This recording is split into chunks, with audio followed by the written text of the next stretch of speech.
പഠിക്കുന്ന കുട്ടികളാണെങ്കിലും virtual റിയാലിറ്റിയുടെ lab കഴിഞ്ഞാൽ VR ലാബിൽ നിന്ന് ഇറങ്ങുമ്പം അവർ തന്നെ പറയുന്ന കാര്യങ്ങളുണ്ട്. കുട്ടികൾ തന്നെ പലരോടും പറഞ്ഞിട്ടുണ്ട് VR അടിപൊളിയാണ്, റിഗ് ഞങ്ങൾ കണ്ടു എന്നുള്ള രീതിയിൽ. അപ്പം നമുക്ക് അവരെ അങ്ങനെ കാണിച്ചു കൊടുക്കാൻ പറ്റും.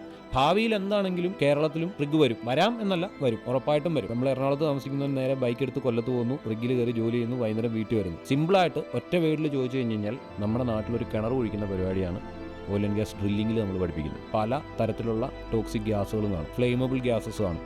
അപ്പോൾ ഇതൊക്കെ ഉള്ളതുകൊണ്ട് നമ്മൾ കുഴിക്കുന്ന സമയത്ത് കുറേ കാര്യങ്ങൾ ശ്രദ്ധിക്കണം. അതിൻ്റെ ടെക്നിക്സ് കാര്യങ്ങളെല്ലാം നമ്മുടെ ഓയിൽ ആൻഡ് ഗ്യാസ് ഡ്രില്ലിങ്ങിനകത്താണ് വരുന്നത്. ഇൻഡസ്ട്രിയിലുള്ള ഫാക്കൽറ്റി പഠിപ്പിക്കുമ്പോൾ ആ ഇൻഡസ്ട്രീനെ കുറിച്ച് പിള്ളേർക്ക് അതിനായി ബോധവൽക്കരണം കൊടുക്കാനും പറ്റും. ഇപ്പോൾ റിഗിൽ വർക്ക് ചെയ്യുന്ന കുട്ടികളാണെങ്കിലും അവരോട് ചെന്ന് കഴിയുമ്പോൾ അവർ പറയുന്നത്, സാറേ VR കണ്ട സാധനം തന്നെയാണ് റിഗ്, ഞങ്ങളെല്ലാ സംഭവങ്ങളും കണ്ടു, ഞങ്ങൾ അത് മങ്കി ബോർഡ് കണ്ടു, ഗ്രൗണ്ട് ബ്ലോക്ക് കണ്ടു, അല്ലെങ്കിൽ BOP കണ്ടു.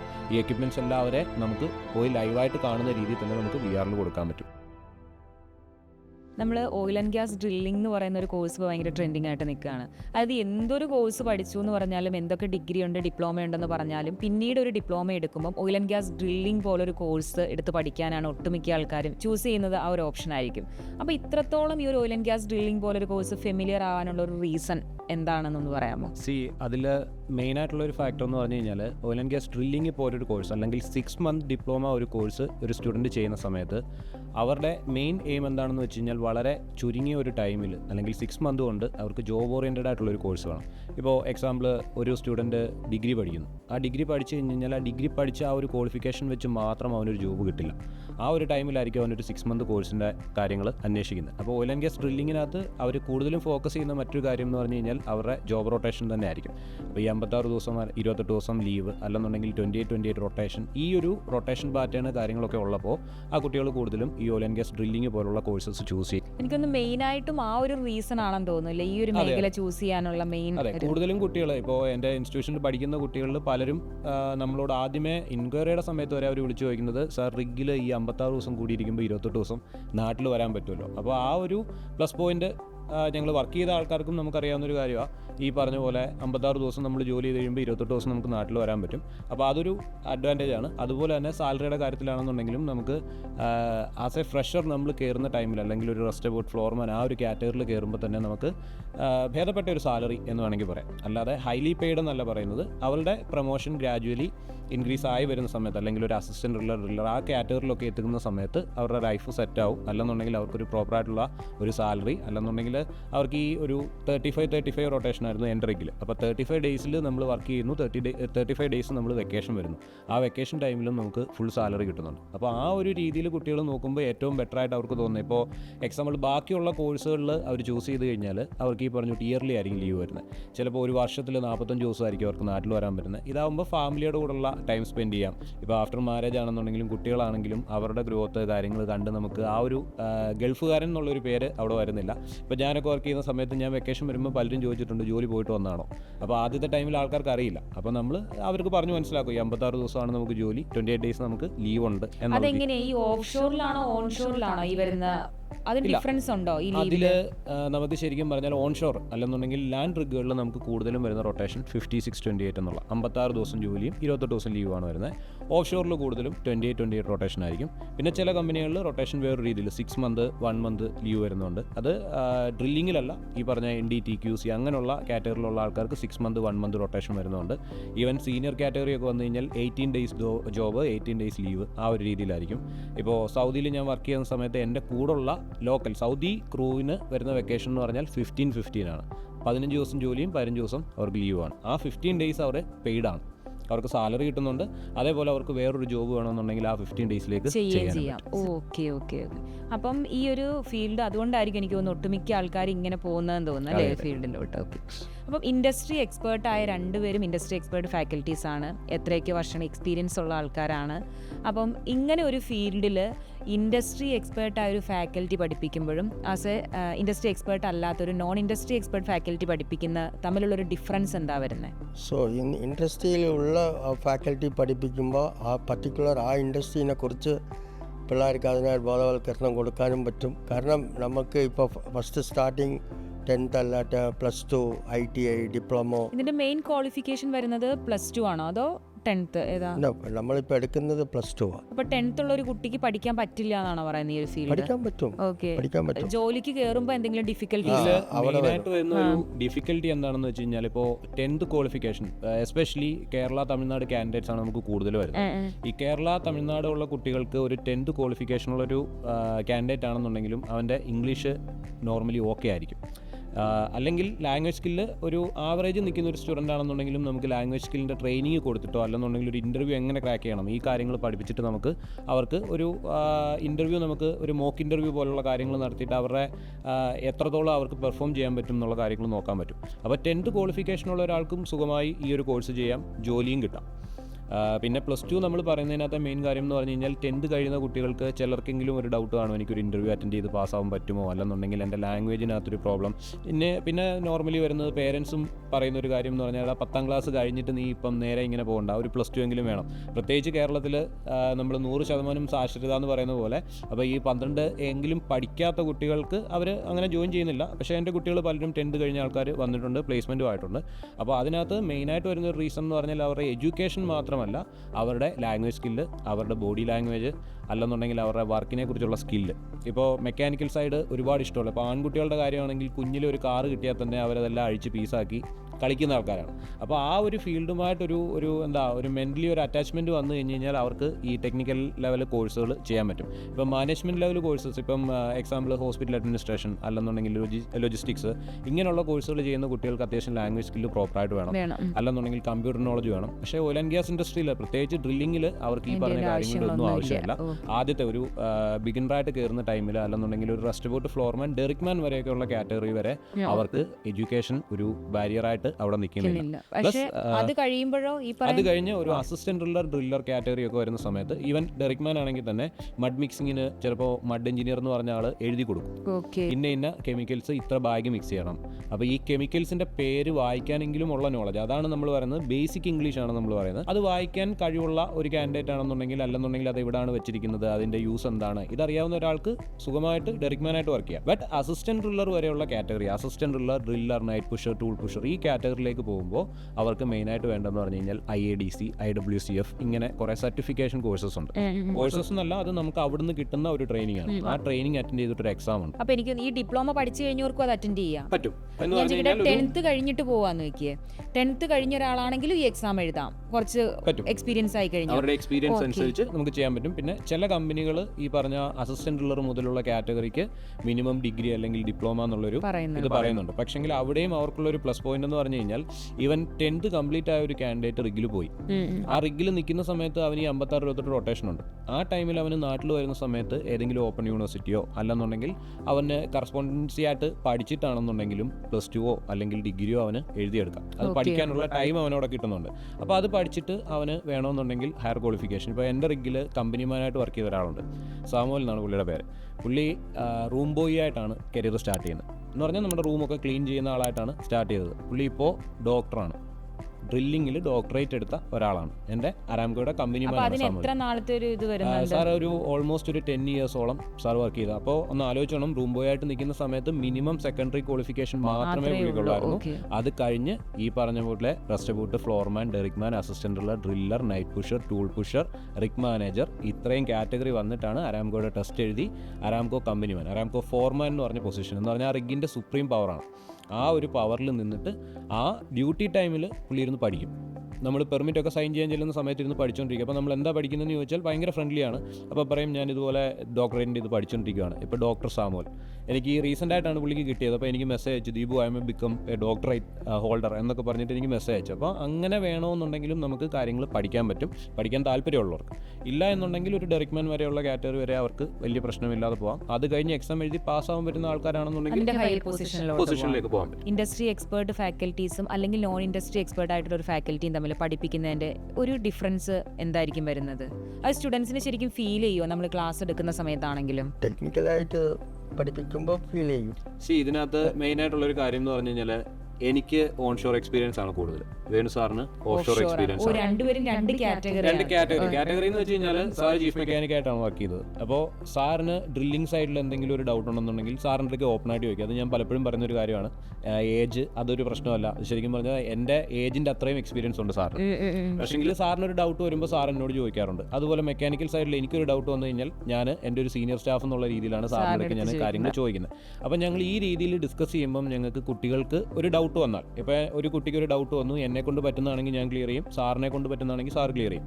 ഇത് രണ്ടും പറ്റിയില്ലെന്നുണ്ടെങ്കിൽ നമ്മൾ റെഫർ ചെയ്യും, അല്ലെങ്കിൽ നമ്മുടെ സീനിയർ ആയിട്ടുള്ള ആൾക്കാരോട് വിളിച്ച് സംസാരിക്കും.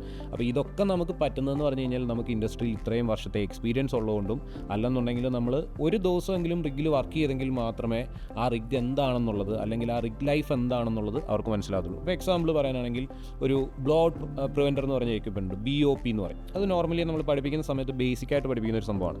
ഈ BOP എന്ന് പറഞ്ഞ എക്യുപ്മെൻറ്റ് എന്തിനാണ് ഉപയോഗിക്കുന്നതെന്ന് വേണമെങ്കിൽ നെറ്റിൽ നമുക്ക് സെർച്ച് ചെയ്ത് കഴിഞ്ഞാൽ നമുക്ക് മനസ്സിലാവും. പക്ഷേ ആ ഒരു BOPയുടെ മെയിൻ്റനൻസ്, അല്ലെങ്കിൽ ആ BOP എങ്ങനെ ഫിക്സ് ചെയ്യുന്നു, എങ്ങനെ റിമൂവ് ചെയ്യുന്നു, അതിൻ്റെ സേഫ്റ്റിയുടെ സൈഡ് എന്തൊക്കെയാണ്, ഇങ്ങനെയുള്ള കാര്യങ്ങൾ. അല്ലെന്നുണ്ടെങ്കിൽ ഈ ബ്ലോ ഔട്ട് എന്ന് പറയുന്നത് ഭൂമിക്കടിയിൽ നിന്ന് പ്രഷർ പുറത്തേക്ക് വരുന്ന ഒരു കാര്യമാണ്. എന്ന് പറഞ്ഞു കഴിഞ്ഞാൽ ഭൂമിക്കടിയിലുള്ള ടോക്സിക് ഗ്യാസുകൾ കാര്യങ്ങളൊക്കെ പുറത്തോട്ട് വരുന്നു. ആ സമയത്ത് അത് ഫ്ലെയിമബിൾ ആണ്. അത് നമ്മൾ ഇൻഹേൽ ചെയ്ത് കഴിഞ്ഞാൽ നമ്മൾ മരണം വരെ സംഭവിക്കാം. അങ്ങനെ കുറേ പ്രശ്നങ്ങളുണ്ട്. അപ്പോൾ ആ ഒരു സിറ്റുവേഷൻ ഹാൻഡിൽ ചെയ്ത ഒരാൾക്കാണെങ്കിൽ അത് കുറച്ചും കൂടെ അവന് അത് പറഞ്ഞ് മനസ്സിലാക്കാൻ പറ്റും. അതേ സമയത്ത് നമ്മൾ ഒരു ഇപ്പം സിമ്പിളായിട്ട് പറഞ്ഞു കഴിഞ്ഞാൽ ഒരു ടീച്ചറിൻ്റെ അടുക്ക പോയിട്ട് നമ്മൾ പാട്ട് പഠിക്കുന്നതും നമ്മൾ ഓൺലൈനിൽ പാട്ട് പഠിക്കുന്നതും തമ്മിലുള്ള വ്യത്യാസം. ഓൺലൈനെന്ന് പറയുമ്പോൾ നമുക്ക് ഡൗട്ടുള്ളത് ചോദിക്കാൻ അങ്ങോട്ട് ഓൺലൈനിൽ ചോദിക്കാൻ പറ്റില്ലല്ലോ. അപ്പം നമുക്ക് അത്രയും ഒരു പെർഫെക്ഷൻ അതിനകത്ത് കിട്ടില്ല. പിന്നെ രണ്ടാമത്തെ കാര്യം എന്ന് പറഞ്ഞു കഴിഞ്ഞാൽ അതിനകത്ത് വർക്ക് ചെയ്തിട്ടുള്ള ആൾക്കാരുടെ എക്സ്പീരിയൻസ്. ഇപ്പം ആരോവിങ്സിനെ സംബന്ധിച്ചിടത്തോളം വർക്ക് ചെയ്ത ഞങ്ങളുടെ രണ്ടുപേരുടെ എക്സ്പീരിയൻസ് രണ്ട് ഡൗട്ട്സ് വന്നാലും നമുക്ക് ക്ലിയർ ചെയ്യാൻ പറ്റും. ഇനി അതല്ലാതെ തന്നെ നമുക്ക് കൊടുക്കാൻ പറ്റുന്ന ഏറ്റവും വലിയൊരു അവർക്ക് കാര്യങ്ങൾ മനസ്സിലാക്കി കൊടുക്കാൻ വേണ്ടി നമ്മൾ വെർച്വൽ റിയാലിറ്റിയുടെ പ്ലാറ്റ്ഫോമിലാണ് നമ്മളിപ്പോൾ ട്രെയിനിങ് കൊടുക്കുന്നത്. അപ്പോൾ അതും കൂടെ വെച്ചിട്ട് ശരിക്കും നമുക്ക് ഒരിക്കലും ഒരു കാൻഡിഡേറ്റിനെ റിഗിലേക്ക് കൊണ്ടുപോയിട്ട് ട്രെയിൻ ചെയ്യാൻ പറ്റത്തില്ല. അത് പല ആൾക്കാരും പറഞ്ഞ് ഞാൻ കേട്ടിട്ടുണ്ട്. പക്ഷേ ഞാൻ പറയട്ടെ സാർ, നമുക്കിപ്പോൾ കുറേ സ്ഥലത്ത് നമുക്കങ്ങനെ നമ്മൾ ഓരോരുത്തരോട് ചോദിക്കുകയാണെങ്കിൽ അങ്ങനെ പഠിച്ചിറങ്ങിയ കുട്ടികൾക്ക് ചോദിക്കുമ്പോഴും ഞങ്ങൾക്ക് ഇൻഡസ്ട്രി വിസിറ്റ് കിട്ടിയായിരുന്നു അങ്ങനെയൊക്കെ പറയാറുണ്ട്. അപ്പോൾ നമ്മൾ പക്ഷേ പറയുമ്പോൾ എന്ന് വെച്ചാൽ VR എക്സ്പീരിയൻസ് ചെയ്ത് പഠിക്കുന്നതുകൊണ്ട് നിങ്ങൾക്ക് ഇൻഡസ്ട്രി വിസിറ്റ് നടത്തേണ്ട ആവശ്യമില്ല. അപ്പോൾ അതിൻ്റെ ഉള്ള ഒരു സത്യാവസ്ഥ എന്താ? ശരിക്കുള്ള കാര്യം എന്താണെന്ന് ചോദിച്ചു കഴിഞ്ഞാൽ നമ്മളിപ്പം ഓരോ സ്ഥാപനങ്ങളും അവിടെ കുട്ടികൾ കൂടുതൽ പഠിക്കണം, അല്ലെന്നുണ്ടെങ്കിൽ അവരുടെ മാർക്കറ്റിങ് അങ്ങനെയുള്ള കാര്യങ്ങൾ വെച്ചിട്ടായിരിക്കും നമ്മൾ പല അഡ്വർടൈസ്മെൻറ്റ് കാര്യങ്ങളൊക്കെ ചെയ്യുന്നു. അപ്പോൾ അതിനകത്ത് ഞങ്ങൾ രണ്ടുപേരുടെയും കാര്യമാണ് ഞാൻ പറയുന്നത്.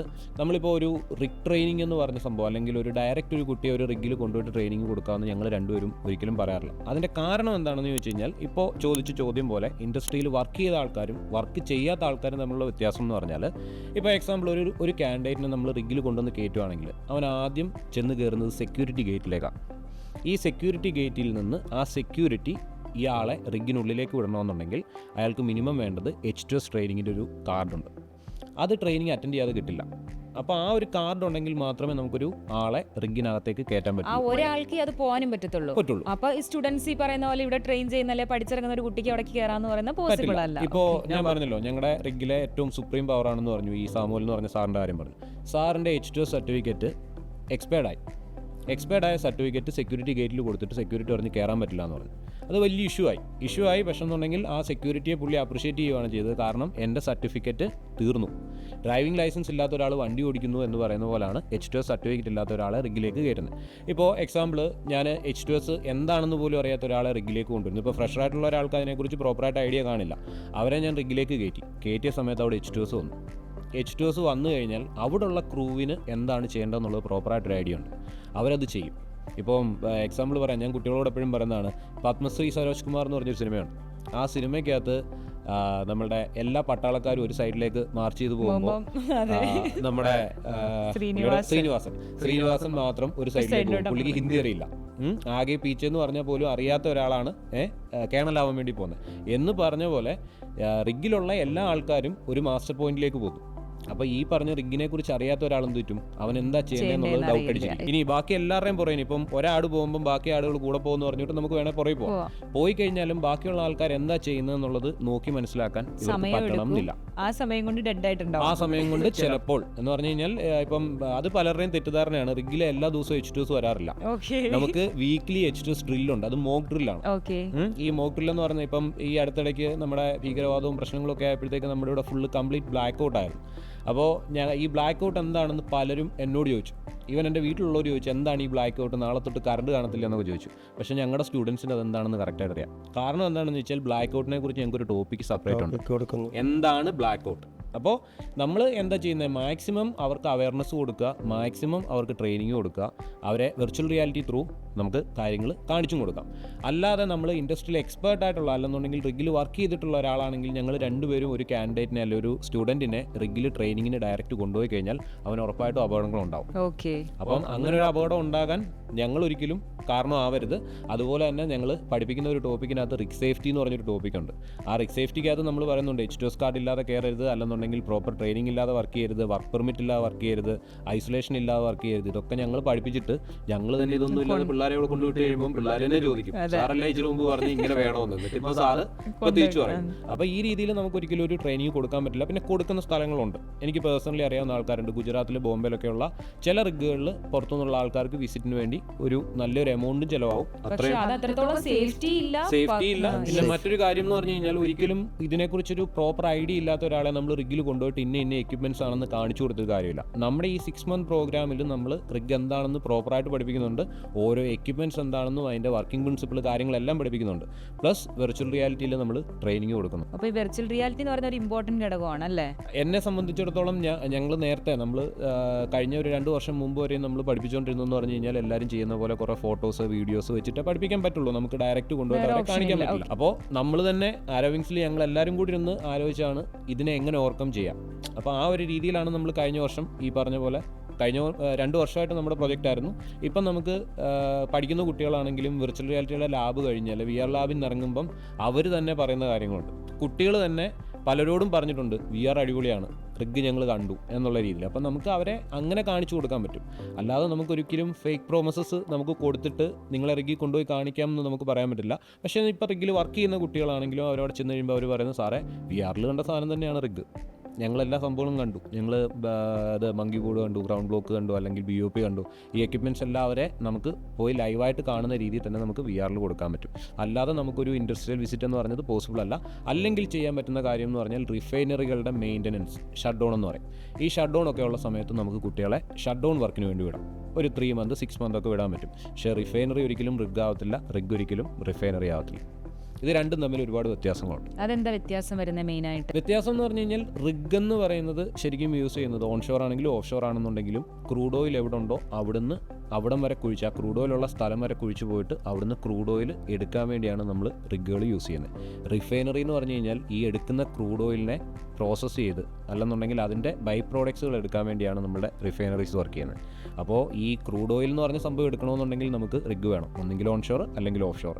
ഈ സംഭവത്തിനെ റിഫൈൻ ചെയ്തെടുക്കാൻ വേണ്ടിയാണ് റിഫൈനറീസ് യൂസ് ചെയ്യുന്നത്. അപ്പോൾ ഒരിക്കലും നമുക്ക് ഈ പറഞ്ഞിട്ട് ഒരു ആനയെ കാണിച്ചിട്ട് ഇത് ആടാണെന്ന് പറയുന്നതും ആടിനെ കാണിച്ചിട്ട് ആനയാണെന്ന് പറയുന്നതും തമ്മിലുള്ള വ്യത്യാസം അവിടെ വരുന്നു. അപ്പം നമ്മൾ അതുകൊണ്ടാണ് ഓയിൽ ആൻഡ് ഗ്യാസ് ഡ്രില്ലിംഗ് എന്നുള്ളൊരു കോഴ്സ് തന്നെ നമ്മൾ ചെയ്യുന്നതും നമ്മുടെ കുട്ടികൾക്ക് നമ്മൾ പ്ലേസ്മെൻ്റ് ആണെങ്കിലും ഓയിൽ ആൻഡ് ഗ്യാസ് ഡ്രില്ലിങ്ങിലുള്ള കുട്ടികൾക്ക് ഒരു മജോറിറ്റി എല്ലാവർക്കും ഒരു 90% കുട്ടികൾ റിഗിൽ തന്നെയാണ് വർക്ക് ചെയ്യുന്നത്. പിന്നെ ഞാൻ പറഞ്ഞല്ലോ കുറച്ച് കുട്ടികൾക്ക് ലാംഗ്വേജിൻ്റെ പ്രോബ്ലംസ് കാണും, ചിലർക്ക് മെയിനായിട്ട് ഈ ഇന്റർവ്യൂ ഇപ്പോൾ ഒട്ടുമിക്ക ആൾക്കാർ ഈ ഒരു ഫീൽഡിലോട്ട് പോകുന്നെന്ന് പറഞ്ഞല്ലോ. പക്ഷേ മെയിനായിട്ട് ഈ സ്റ്റുഡൻസ് കുറച്ച് പേര് ഇതിപ്പോൾ 100-ൽ 90% ആൾക്കാർ വർക്കിന് കയറുന്നുണ്ടെന്ന് പറഞ്ഞാലും ബാക്കി 10% ആൾക്കാർക്ക് മേ ബി ജോലി കിട്ടാതെ വരുന്നുണ്ടാവാം. അതിൻ്റെ ഒരു റീസൺ എന്താ മെയിനായിട്ട് വരുന്നത്? അതിൻ്റെ റീസൺ എന്ന് പറഞ്ഞു കഴിഞ്ഞാൽ അത് എനിക്ക് തോന്നുന്നു വേണു സാറിനെക്കാട്ടിലും കൂടുതൽ എനിക്കാണ് അതിനെക്കുറിച്ച് പറയാൻ പറ്റുന്ന കാര്യം. പ്ലേസ്മെന്റ്സ് കാര്യങ്ങളെല്ലാം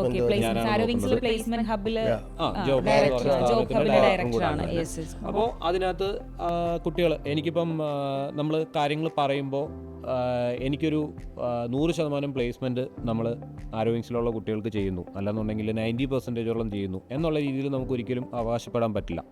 അതിൻ്റെ മെയിനായിട്ടുള്ള റീസൺസ് എന്ന് പറഞ്ഞു കഴിഞ്ഞാൽ 2-3 ഘടകങ്ങളുണ്ട് അതിനകത്ത്.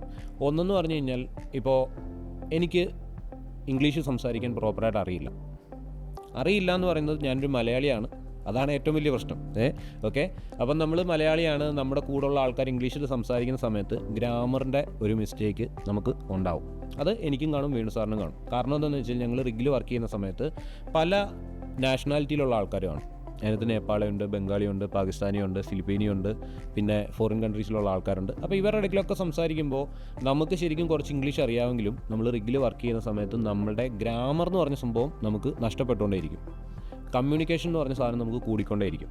കാരണം നമ്മുടെ കൂടെ ഒരു 10 നേപ്പാളികളാണ് നിൽക്കുന്നതെങ്കിൽ അവർക്ക് ഇംഗ്ലീഷ് അറിയില്ല, അവർ കേട്ട് പഠിക്കുന്ന ആൾക്കാരാണ്. അപ്പോൾ അവർ എന്താ കമ്മ്യൂണിക്കേഷൻ മാത്രമാണ് അവർ നോക്കുന്നത്, അല്ലാതെ ഗ്രാമർ അല്ല നോക്കുന്നത്. അതേസമയത്ത് നമ്മളിപ്പോൾ നമ്മുടെ ആരോയിങ്സിൽ ധനമിസിൻ്റെ കാര്യം നോക്കിക്കഴിഞ്ഞാൽ ധനമിസ് പഠിപ്പിക്കുന്നത് പറഞ്ഞാൽ ഗ്രാമറിൽ എങ്ങനെ സംസാരിക്കണം, ഗ്രാമറാണ് അവിടെ കൂടുതൽ നോക്കുന്നത്. പക്ഷേ ഓയിൽ ആൻഡ് ഗ്യാസ് ഇൻഡസ്ട്രിയിൽ അല്ലെങ്കിൽ റിഗിൽ വർക്ക് ചെയ്യുന്ന ആൾക്കാരോട് എനിക്ക് പറയാനുള്ളതെന്ന് പറഞ്ഞു കഴിഞ്ഞാൽ അവർക്കൊരിക്കലും ഗ്രാമറിൻ്റെ ആവശ്യമില്ല, അവിടെ കമ്മ്യൂണിക്കേഷൻ പ്രോപ്പർ ആവും. അതെ, കമ്മ്യൂണിക്കേറ്റ് ചെയ്യണം എന്ന് പറഞ്ഞു കഴിഞ്ഞാൽ പൊട്ടത്തരമാണ് നമ്മൾ പറയുന്നത് നമുക്കറിയാം. കാര്യം മനസ്സിലാവും. ഇപ്പം റിഗിലെ കാര്യം എന്ന് പറഞ്ഞാൽ ഒരാൾ ഇവിടെ വന്നിട്ട് നീ ഇവിടെ വെയിറ്റ് ചെയ്യാൻ പറഞ്ഞതിന് പകരം നമ്മൾ റിഗിൽ പറയുന്നത് യു സ്റ്റാൻഡ് ബൈ എന്ന് പറയും. അപ്പോൾ യു സ്റ്റാൻഡ് ബൈ എന്ന് പറയുമ്പോൾ ആദ്യം ഇംഗ്ലീഷൊക്കെ അറിയുന്ന ഒരാളാണെങ്കിലല്ലേ, ഞാൻ ആദ്യമായിട്ടൊക്കെ ചെന്ന സമയത്ത് ഞാൻ വെച്ച് സ്റ്റാൻഡ് ബൈ അതിൻ്റെ അർത്ഥം എന്താ, അപ്പം ഗീവിന് ജീപ്പ് എന്നാണ് പറയുന്നത്. അപ്പം ജീപ്പ് എന്ന് പറയുമ്പോൾ നമ്മൾ പറയും ജീപ്പ്, അപ്പോൾ നമുക്കത് ഐഡിയ ഇല്ല. പക്ഷെ നമ്മൾ കുറേ കാലം അവിടെ വർത്തമാനം പറഞ്ഞു കഴിഞ്ഞിട്ട് ചിലപ്പം ഇംഗ്ലീഷ് അറിയാവുന്ന ഒരാളെ കണ്ടാൽ നമ്മൾ ജീപ്പ് എന്ന് പറയും. അപ്പോൾ അങ്ങനെ കുറേ മിസ്റ്റേക്കുകൾ നമുക്ക് സംഭവിച്ചിട്ടുണ്ട്. കോമൺ ലാംഗ്വേജ് ആണ്. ഇപ്പം ഞങ്ങൾ പഠിപ്പിക്കുന്ന സമയത്ത് പറയുന്നതാണ് PRV വാൽവ് എന്ന് പറഞ്ഞൊരു എക്യുപ്മെന്റ് ഉണ്ട്, മഡ്പമ്പിന്റെ PRV വാൽവ്. ഈ PRV വാൽവിനെ റിഗിൽ വിളിക്കുന്ന പപ്പ് ഓഫ് വാൽവ് എന്ന്. പപ്പ് ഓഫ് വാൽവ്. അപ്പോൾ പപ്പ് ഓഫ് വാൽവ് എന്ന് പറഞ്ഞ് എല്ലാവരും പപ്പ് ഓഫ് വാൽവ്, എൻ്റെ ടൂൾ പുഷറും പറയുന്നത് പപ്പ് ഓഫ് വാൽവ് എന്നാണ്, ചീഫ് മെക്കാനിക്കും പറയുന്നത് അങ്ങനെയാണ്.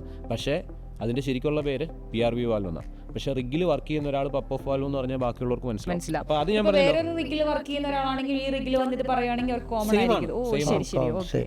അതുപോലെ ഈ മഡ്പമ്പിന്റെ തന്നെ കാര്യം പറഞ്ഞ് ഹൈഡ്രിൽ എന്ന് പറഞ്ഞൊരു സംഭവമുണ്ട്. മഡ്പമ്പിന്റെ പൾസേഷൻ നംബർ എന്ന് പറഞ്ഞൊരു എക്യുപ്മെന്റ് ആണ്. അതിന്റെ കമ്പനി നെയിമാണ് ഈ പറഞ്ഞ ഹൈഡ്രിൽ എന്ന് പറഞ്ഞത്. പക്ഷെ റിഗിൽ എല്ലാവരും അതിനെ ഹൈഡ്രിൽ എന്നാണ് വിളിക്കുന്നത്. എൻ്റെ റിഗിൽ ചോദിക്കുന്നത് പറഞ്ഞാൽ BOPക്കും ഹൈഡ്രിലുണ്ട്, മഡ്പമ്പിനും ഹൈഡ്രിലുണ്ട്. BOPയുടെ ഹൈഡ്രിൽ എന്ന് പറഞ്ഞാൽ ആനുലർ BOP എന്ന് പറഞ്ഞൊരു എക്യുപ്മെന്റ് ഉണ്ട്. അതും ഈ ഹൈഡ്രിൽ എന്ന് പറഞ്ഞ കമ്പനി തന്നെയാണ് ഉണ്ടാക്കുന്നത്. അതുപോലെ തന്നെയാണ് നമ്മുടെ മഡ്പമ്പിന്റെ കാര്യത്തിലും.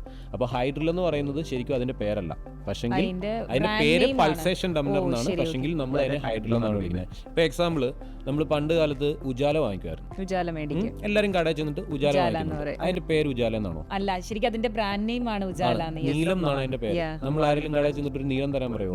ഉജാല തരാനേ പറയൂ. ഇപ്പൊ നമ്മുടെ ഇപ്പൊ ഇറങ്ങിയിട്ടുണ്ട്. ഇപ്പൊ നമ്മുടെ നാട്ടില് ഒരു JCB വർക്ക് ചെയ്യുന്നു. പണ്ട് കാലത്ത് JCB ഉള്ളായിരുന്നു. ഇപ്പോൾ ഹിറ്റാച്ചി വർക്ക് ചെയ്യുന്നുണ്ട്. ഹിറ്റാച്ചി കണ്ടു കഴിഞ്ഞാൽ നമ്മളെന്താ പറയും? JCB വർക്ക് ചെയ്യുന്നു. കാര്യം JCB എന്ന് പറഞ്ഞത് അതിൻ്റെ കമ്പനി നെയിമാണ്. എക്സ്കവേറ്റർ എന്നാണ് അതിൻ്റെ പേര്. പക്ഷെ നമ്മുടെ നാട്ടിൽ ഈ സാധനം ഇൻട്രൊഡ്യൂസ് ചെയ്തത് JCB എന്ന് പറഞ്ഞ കമ്പനിയാണ്. ഹിറ്റാച്ചി വർക്ക് ചെയ്താലും കാറ്റർപില്ലർ വർക്ക് ചെയ്താലും നമ്മളെന്ത് വിളിക്കും? JCB വർക്ക് ചെയ്യുന്നു. അപ്പോൾ എന്ന് പറഞ്ഞ പോലെ അവിടെ ലാംഗ്വേജ് എന്ന് പറയുന്നത് അതൊരു വലിയ ബാരിയർ അല്ല. പക്ഷെങ്കിൽ ലാംഗ്വേജ് വേണം എവിടെ? ഇൻ്റർവ്യൂ നടക്കുന്ന ടൈമിൽ. അപ്പം നമ്മുടെ കുട്ടികൾക്ക് വരുന്ന മെയിനായിട്ടുള്ളൊരു ഇഷ്യൂ എന്താണെന്ന് വെച്ച് കഴിഞ്ഞാൽ അവർ സംസാരിക്കുന്നത് തെറ്റാണോ, അല്ലെങ്കിൽ അവർക്ക് ലാംഗ്വേജിൻ്റെ കാര്യം, അല്ലെങ്കിൽ സെൽഫ് ഇൻട്രൊഡക്ഷനകത്ത് ഞാൻ എന്തൊക്കെ പറയണോ, ഇങ്ങനെയൊക്കെയുള്ള ഡൗട്ടുണ്ട്. ഇപ്പം ഒരു 20% കുട്ടികളെ എടുത്തു കഴിഞ്ഞാൽ അടിപൊളിയായിട്ട് ഇംഗ്ലീഷ് അറിയാം, പക്ഷേങ്കിൽ ഇൻ്റർവ്യൂ സമയത്ത് അവർ വാ തുറക്കത്തില്ല. അപ്പം അങ്ങനെയുള്ള ഒരാളെ നമുക്ക് ക്ലയൻറ്റിൻ്റെ അടുത്ത് ചെന്നിട്ട് ഇവനെ പാസ്സാക്കണം എന്ന് പറയാൻ പറ്റില്ല. കാരണം ഞാൻ പറയുവാണ് അവൻ ഇംഗ്ലീഷ് അറിയാം, അപ്പോൾ അവർ പറഞ്ഞു എന്നാൽ അവൻ പ്രൂവ് ചെയ്യട്ടെ. അത് ഒരു സൈഡ്. ഇനി ചില കുട്ടികൾക്കെന്ന് പറഞ്ഞാൽ പ്രൊഡക്റ്റ് നോളജ് അല്ലെന്നുണ്ടെങ്കിൽ നമ്മൾ പഠിക്കുന്ന കാര്യങ്ങൾ പക്കയായിട്ട് അറിയാം, പക്ഷേങ്കിൽ ഇംഗ്ലീഷ് അറിയത്തില്ല. അത് രണ്ടാമത്തെ കാറ്റഗറി. അവർക്കും ഒന്നും ചെയ്യാൻ പറ്റില്ല. കാര്യം അവർക്ക് കാര്യം അറിയാം, മലയാളത്തിൽ പറഞ്ഞ് മനസ്സിലാക്കിയിട്ട് ആ ഇൻ്റർവ്യൂ എടുക്കുന്ന ആൾക്ക് മനസ്സിലാവത്തില്ല. കാര്യം അവൻ ഇംഗ്ലീഷേ അറിയത്തുള്ളൂ. അപ്പോൾ ആദ്യത്തെ ആൾക്ക് ഇംഗ്ലീഷ് അറിയാം, പക്ഷേ സംസാരിക്കാൻ പറ്റുന്നില്ല. രണ്ടാമത്തെ ആൾക്ക് ഇംഗ്ലീഷ് അറിയില്ല, പക്ഷെങ്കിൽ കാര്യങ്ങൾ നല്ലതായിട്ട് അറിയാം. ഇനി മൂന്നാമത്തെന്ന് പറഞ്ഞു കഴിഞ്ഞാൽ ഇത് രണ്ടും അറിയാം, കാര്യങ്ങളെല്ലാം ഓക്കെയാണ്, പക്ഷെങ്കിൽ അവൻ്റെ ലക്ക്, അതും ഈ ഒരു ഫീൽഡിൽ വളരെ ഇമ്പോർട്ടൻ്റ് ആയിട്ടുള്ളൊരു കാര്യമാണ്. എനിക്ക് ഓഫർ ലെറ്റർ കിട്ടിയിട്ട് ഏകദേശം ഒരു ഓഫർ ലെറ്റർ വന്നിട്ട് ഒരു 6 മാസത്തോളം ഞാൻ നാട്ടിൽ വെയിറ്റ് ചെയ്തു. എൻ്റെ പേരൻസ് ആണെങ്കിലും എൻ്റെ ബന്ധുക്കളാണെങ്കിലും എല്ലാവരും പറഞ്ഞു ഇനിയും കിട്ടില്ല, പോകാൻ പറ്റത്തില്ല എന്നുള്ള രീതിയിൽ പറഞ്ഞു. അപ്പോഴും ഞാൻ കിട്ടും എന്നുള്ളൊരു പ്രതീക്ഷ ഉണ്ടായിരുന്നു. ലാസ്റ്റിൽ ഞാനും വിചാരിച്ച് കിട്ടില്ല എന്ന്. അങ്ങനെ ഇരുന്ന സമയത്ത് അന്ന് ഈ വാട്സപ്പോ അങ്ങനെയുള്ള സംഭവങ്ങളൊന്നുമില്ല. അന്ന് മെയിൽ ത്രൂ കമ്മ്യൂണിക്കേഷനാണ്. അപ്പോൾ ഒരു ദിവസം മെയിൽ റീഫ്രഷ് ചെയ്തപ്പോൾ എനിക്ക് മെയിൽ വന്നിരിക്കുന്നു. അപ്പം അങ്ങനെയാണ് വിസ വന്നത്. പിന്നെ കയറിപ്പോകുന്ന കാര്യങ്ങളെല്ലാം, ടിക്കറ്റ് കാര്യങ്ങളെല്ലാം പെട്ടെന്നായിരുന്നു. ഇപ്പോൾ ചില കമ്പനികൾ ഡയറക്റ്റ് ഇൻ്റർവ്യൂ വന്നെടുക്കും. ചിലപ്പോൾ എന്തെങ്കിലും കാരണത്താൽ ആ ഇൻ്റർവ്യൂ മുഴുവനായിട്ടും ഡ്രോപ്പ് ആവും. ചിലപ്പോൾ 20 പേരുണ്ടെന്നുണ്ടെങ്കിൽ 10 പേരുടെ വിസ വരും, 10 പേരുടെ വിസ ഡിലേ ആവും, ചില സമയത്ത് അത് ക്യാൻസലാവും. ഇപ്പം നടന്നുകൊണ്ടിരിക്കുന്ന ഒരു പ്രശ്നം എന്ന് പറഞ്ഞാൽ KOC, കുവൈറ്റ് ഓയിൽ കോർപ്പറേഷൻ്റെ കുറേ റിഗുകളുടെ വിസാസ് ഇറങ്ങുന്നില്ല. വിസ അപ്ലൈ ചെയ്തിട്ടുണ്ട്, പക്ഷേ എന്നുണ്ടെങ്കിൽ വിസ കിട്ടുന്നില്ല. ഈ വിസ കിട്ടി ടിക്കറ്റ് വന്നെങ്കിൽ മാത്രമേ കാൻഡിഡേറ്റ്സിന് ട്രാവൽ ചെയ്യാൻ പറ്റത്തുള്ളൂ. അപ്പോൾ ഇങ്ങനെയൊക്കെയുള്ള കുറേ ഫാക്ടേഴ്സ് അതിനകത്തുണ്ട്. ചില കുട്ടികൾ അങ്ങനെ വെയിറ്റ് ചെയ്ത് നിന്ന് കഴിയുമ്പോൾ ഒരു 6 മന്ത് ഒക്കെ നിന്ന് കഴിയുമ്പോഴത്തേക്ക്, അല്ലെങ്കിൽ ഒരു 3 മന്ത് നിന്ന് കഴിയുമ്പം അവർക്ക് തന്നെ മാനസികമായിട്ട് എന്തെങ്കിലും തോന്നിയിട്ട് അവർ ചിലപ്പോൾ വേറെ ജോലികൾ നോക്കുന്നതുകൊണ്ട്. അപ്പം ഞാൻ പറഞ്ഞല്ലോ, ഒരിക്കലും നമ്മൾ 100% കുട്ടികൾക്ക് പ്ലേസ്മെൻ്റ് എന്ന് നമുക്ക് പറയാൻ പറ്റില്ല. നമുക്ക് 100% വേണ്ടി തന്നെയാണ് നമ്മൾ വർക്ക് ചെയ്യുന്നത്. പക്ഷെങ്കിൽ ചില സമയത്ത് അത് 90 ആവാം, ചിലപ്പോൾ 100 ആകാം. ഇപ്പോൾ കഴിഞ്ഞ വർഷം നമ്മൾ വിങ്കാല എന്ന് പറഞ്ഞൊരു പ്രോഗ്രാം നടത്തിയിരുന്നു. അപ്പോൾ അതിനകത്ത് നമ്മൾ കൊടുത്തിരുന്ന ഏകദേശം ഒരു 120ഓളം കുട്ടികൾ ഒറ്റ ബാച്ചിൽ ഒരു കമ്പനിയിലേക്ക് തന്നെ നമുക്ക് അന്ന് വന്നിട്ടുണ്ടായിരുന്നു. എന്ന് പറഞ്ഞാൽ ഒരു രാജ്യത്തേക്ക് തന്നെ നമ്മൾ ചെയ്തിട്ടുണ്ടായിരുന്നു. പക്ഷേ ചില സീസൺസിൽ നമുക്ക് കാണത്തില്ല, ചില സമയത്ത് നമുക്ക് ഇൻ്റർവ്യൂസ് കാണാത്ത സമയങ്ങൾ കാണും. അപ്പോൾ ആ ടൈമിൽ അത് ആരോവിങ്സിൽ പഠിക്കുന്ന കുട്ടികളുടെ അകത്ത് ആ ഒരു കാര്യത്തിൽ എനിക്ക് പറയാനുള്ള പ്ലസ് പോയിന്റ് എന്ന് പറഞ്ഞാൽ അവർക്ക് ഈ കാര്യങ്ങൾ അറിയാം. ഞങ്ങൾ പഠിപ്പിക്കുന്ന സമയത്ത് തന്നെ അവരോട് കാര്യങ്ങൾ പറയാറുണ്ട്. അപ്പോൾ അവർക്കത് അക്സെപ്റ്റ് ചെയ്യാൻ പറ്റും. വെയിറ്റ് ചെയ്യാന്നുള്ളതാണ് അല്ലേ ഓയിൽ ഫീൽഡ് ബാക്കിയുള്ള ജോലികളെ പോലെയല്ല. ഓയിൽ ഫീൽഡിൻ്റെ ജോബ് എന്ന് പറഞ്ഞാൽ പറഞ്ഞല്ലോ, ലക്ക് എന്ന് പറഞ്ഞൊരു സംഭവമുണ്ട്. ഇപ്പോൾ ചിലർ പറയും നിൻ്റെ ടൈം ആയിട്ടില്ല, സത്യമാണ്. ചിലവരുടെ ടൈം ആകുന്ന സമയത്തെ അവർക്ക് കയറി പോകാൻ പറ്റത്തുള്ളൂ. ഇപ്പം അങ്ങനെ എക്സാമ്പിൾ പറയാൻ ഒരുപാട് കുട്ടികൾ നമുക്കുണ്ട്. ഏത് ഇൻ്റർവ്യൂ കൊടുത്താലും പാസ്സാവുന്ന 5-6ഓളം ഇൻ്റർവ്യൂ അറ്റൻഡ് ചെയ്ത് പാസ്സായിട്ടും കയറി പോകാൻ പറ്റാത്ത 2-3 കുട്ടികളുണ്ടായിരുന്നു. പക്ഷേ അവരൊക്കെ എന്താ വരുന്നത് മെയിനായിട്ട്? അതിനകത്തെ മെയിനായിട്ടുള്ള റീസൺ എന്ന് പറഞ്ഞു കഴിഞ്ഞാൽ ഇൻ്റർവ്യൂ കഴിഞ്ഞിട്ട് എനിക്ക് പേഴ്സണലി അവിടുന്ന് മെസ്സേജ് അയച്ചിട്ടുണ്ട്, ഈ കാൻഡിഡേറ്റിനെ പോലുള്ള കാൻഡിഡേറ്റ്സിനെ വേണം ഞങ്ങൾക്ക് തരാൻ, അടിപൊളിയായിരുന്നു, സൂപ്പറായിരുന്നു എന്ന് പറഞ്ഞിട്ട്. പക്ഷെങ്കിൽ ഇൻ്റർവ്യൂ കംപ്ലീറ്റ് ആയി, ഓഫർ ലെറ്റർ വന്നു, വിസ വരാറാവുമ്പം വിസയില്ല. അങ്ങനെ വെയിറ്റ് ചെയ്ത് നിന്ന കുട്ടികളുണ്ട്. ചില കുട്ടികളെന്ന് പറഞ്ഞു കഴിഞ്ഞാൽ നമ്മളുടെ ട്രെയിനിങ് നടന്ന 6ാമത്തെ മാസം ക്ലാസ് റൂമിലിരിക്കുമ്പം ഇൻ്റർവ്യൂ അറ്റൻഡ് ചെയ്തിട്ട് ക്ലാസ് കഴിയാതെ കയറിപ്പോയ കുട്ടികളുമുണ്ട്. അപ്പോൾ അത് ഞാൻ പറഞ്ഞല്ലോ, അത് ഓരോരുത്തരുടെ ലക്കാണ്. നമ്മൾ ഒരിക്കലും ഒരു സ്റ്റുഡൻറ്റിനെ ഫോക്കസ് ചെയ്തിട്ട് ആ സ്റ്റുഡൻറ്റിനെ മാത്രം പ്ലേസ് ചെയ്യുന്നതല്ല. പക്ഷെങ്കിൽ ചിലരുടെ ഭാഗ്യവും അതിനകത്തൊരു ഘടകമാണ്. ഇപ്പോൾ അതിനകത്ത് പോയ കുട്ടികൾ കുറേ, ഇപ്പം നേരത്തെ ചോദിച്ചല്ലോ 10th ക്വാളിഫിക്കേഷനുള്ള ആൾക്കാരുടെ കാര്യം, അങ്ങനെ കുറേ ആൾക്കാരുടെ കാര്യം ചോദിച്ചു. അപ്പോൾ അതിനകത്ത് 10th ക്വാളിഫിക്കേഷൻ ഉള്ളവരുണ്ട്, മെഡിസിൻ എന്ന് പറഞ്ഞു കഴിഞ്ഞാൽ നേഴ്സിംഗ് പഠിച്ച ആൾക്കാരുണ്ട്, അല്ലെന്നുണ്ടെങ്കിൽ BBA പഠിച്ച ആൾക്കാരുണ്ട്. അങ്ങനെ കുറേ ആൾക്കാർക്ക് പ്ലേസ്മെൻറ്റ് കിട്ടിയിട്ട് അങ്ങനെ പോയിട്ടുണ്ട്, അവർ ഹാപ്പി ആയിട്ട് തിരിച്ചു വന്നിട്ടുണ്ട്. ഇപ്പം നമുക്ക് പെൻഡിങ് ഉള്ള കാൻഡിഡേറ്റ്സിനും നമുക്ക് ഈ പറഞ്ഞ പോലെ പ്ലേസ്മെൻറ്റ് നമുക്ക് ഉറപ്പായിട്ടും കൊടുക്കാൻ പറ്റും. പക്ഷെ എന്നുണ്ടെങ്കിൽ ഇൻ്റർവ്യൂസ് കാര്യങ്ങൾ വരുന്നിടം വരെ ചില സമയങ്ങളിൽ നമുക്ക് ഡിലേസ് ഉണ്ടാകും. ഈ ഒരു ഫീൽഡ് പഠിക്കാതെ തന്നെ ഈ ഒരു ഓയിൽ ആൻഡ് ഗ്യാസ് ഡ്രില്ലിംഗ് പോലൊരു മേഖലയിൽ വർക്ക് ചെയ്യാൻ പറ്റും. ഈ നമ്മളുടെ ഡ്രില്ലിംഗ് ടെക്നോളജി ഉള്ളത് നല്ലത്, അതിനൊരു സപ്പോർട്ടിങ് സർട്ടിഫിക്കറ്റ് അല്ലേ. ഓക്കെ, ഉണ്ടെന്നുണ്ടെങ്കിൽ കുറച്ചും കൂടെ ബെറ്റർ ആയിരിക്കും, ഇല്ലെങ്കിലും കയറി പോകാൻ പറ്റും. അതെങ്ങനെയാണ് വരുന്നത്? അപ്പോൾ അതെങ്ങനെ പോകാൻ പറ്റും? അതായത് നമ്മൾ CV പ്രിപ്പയർ ചെയ്ത് നമ്മൾ പോസ്റ്റ് അപ്ലൈഡ് ഫോർ ഏതെങ്കിലും ഒരു ഓപ്ഷൻസ് കൊടുക്കത്തില്ലേ. അപ്പോൾ അവർ ഇൻ്റർവ്യൂ വിളിക്കുമ്പോൾ നമ്മൾ അത് ഇൻ്റർവ്യൂയുടെ പെർഫോമൻസ് അനുസരിച്ച്. അപ്പോൾ ഇൻ്റർവ്യൂ എന്ന് പറയുന്നത് ഒരു മെയിൻ ഒരു പോയിന്റ് ആണെന്ന് തോന്നുന്നു. ഇൻ്റർവ്യൂ ഇല്ലാണ്ട് ഒരു പരിപാടി നടക്കത്തില്ലല്ലോ. ഇപ്പോൾ ലാംഗ്വേജിൻ്റെ കാര്യം സാറ് പറഞ്ഞു. ഇപ്പോൾ അത് പഠിച്ചിട്ട് പോയാൽ മാത്രമല്ല, അത് നമ്മൾ അവതരിപ്പിക്കാനുള്ള കഴിവ് ആ ലാംഗ്വേജിലാണ് ഉള്ളത്. ഇപ്പോൾ കാര്യങ്ങളറിയാം. ഇപ്പോൾ സാറ് പറഞ്ഞു കാര്യങ്ങളൊക്കെ അറിയാം ഒരു പയ്യന്, അത് അവതരിപ്പിക്കാൻ ലാംഗ്വേജ് വേണ്ടേ. അതാണ്. അത് കഴിഞ്ഞാൽ പിന്നെ അവൻ എങ്ങനെയെങ്കിലും മേക്കപ്പ് ചെയ്ത് കൊണ്ടുപോകും, അതല്ല. ബട്ട് ആ സ്പോട്ടിൽ ലാംഗ്വേജ് മസ്റ്റ്. അതാണ് നമ്മൾ പഠിപ്പിക്കുന്നത്, ലാംഗ്വേജും കൂടെ പഠിപ്പിക്കുന്നത്.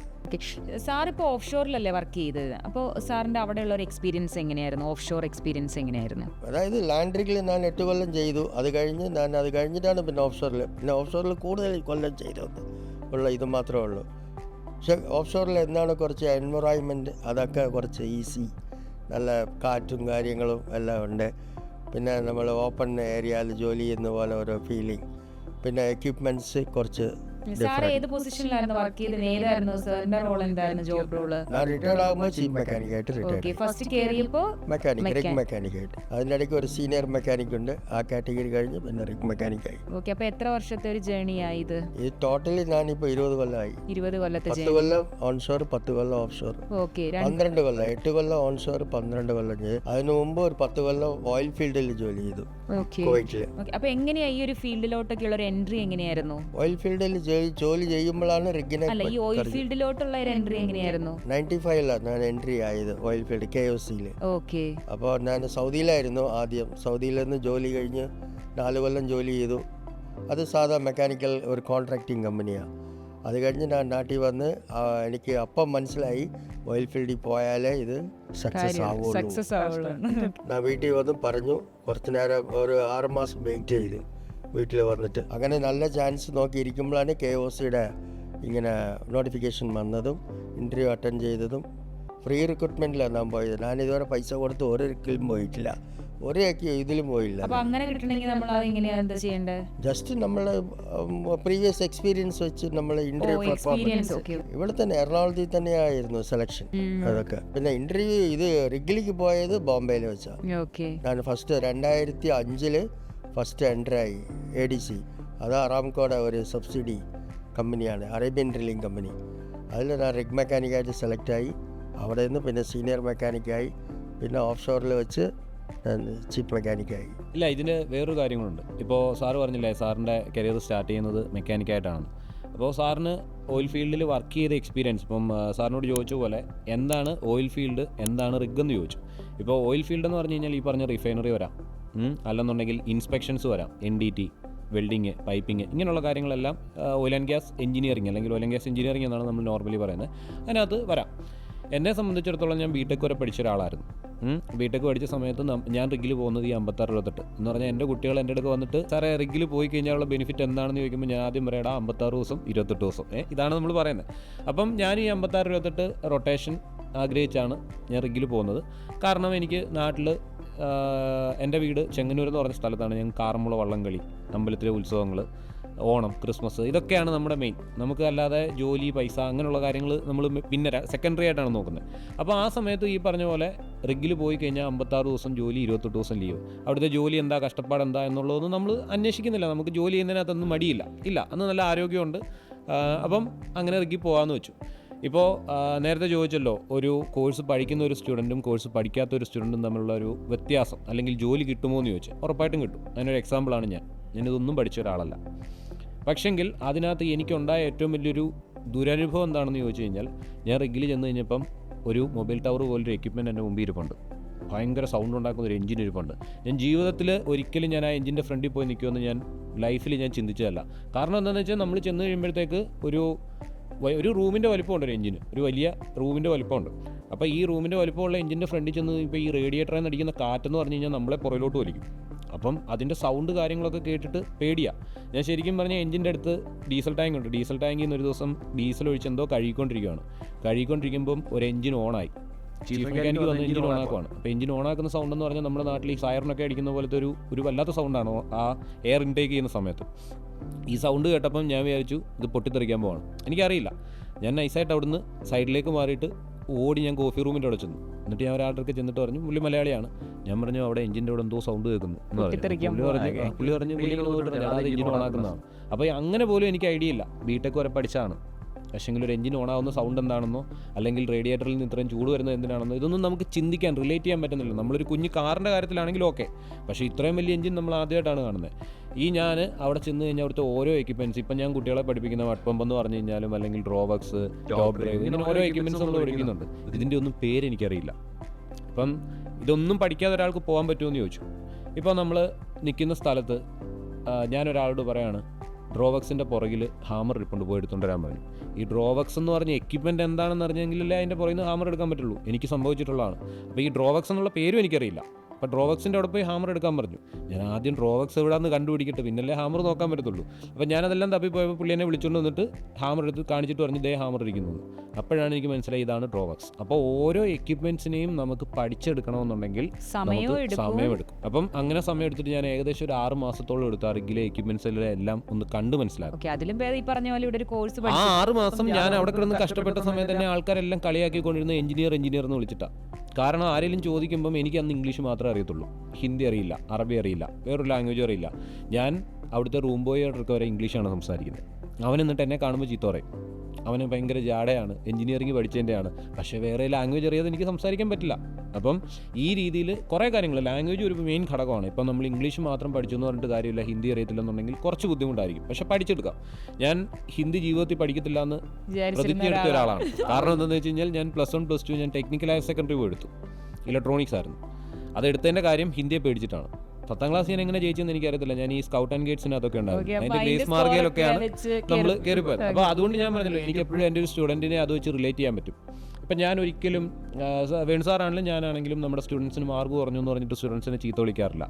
അല്ലെന്നുണ്ടെങ്കിൽ ചില കുട്ടികൾ മലയാളത്തിൽ ആൻസർ ഷീറ്റിൽ എഴുതാറുണ്ട്.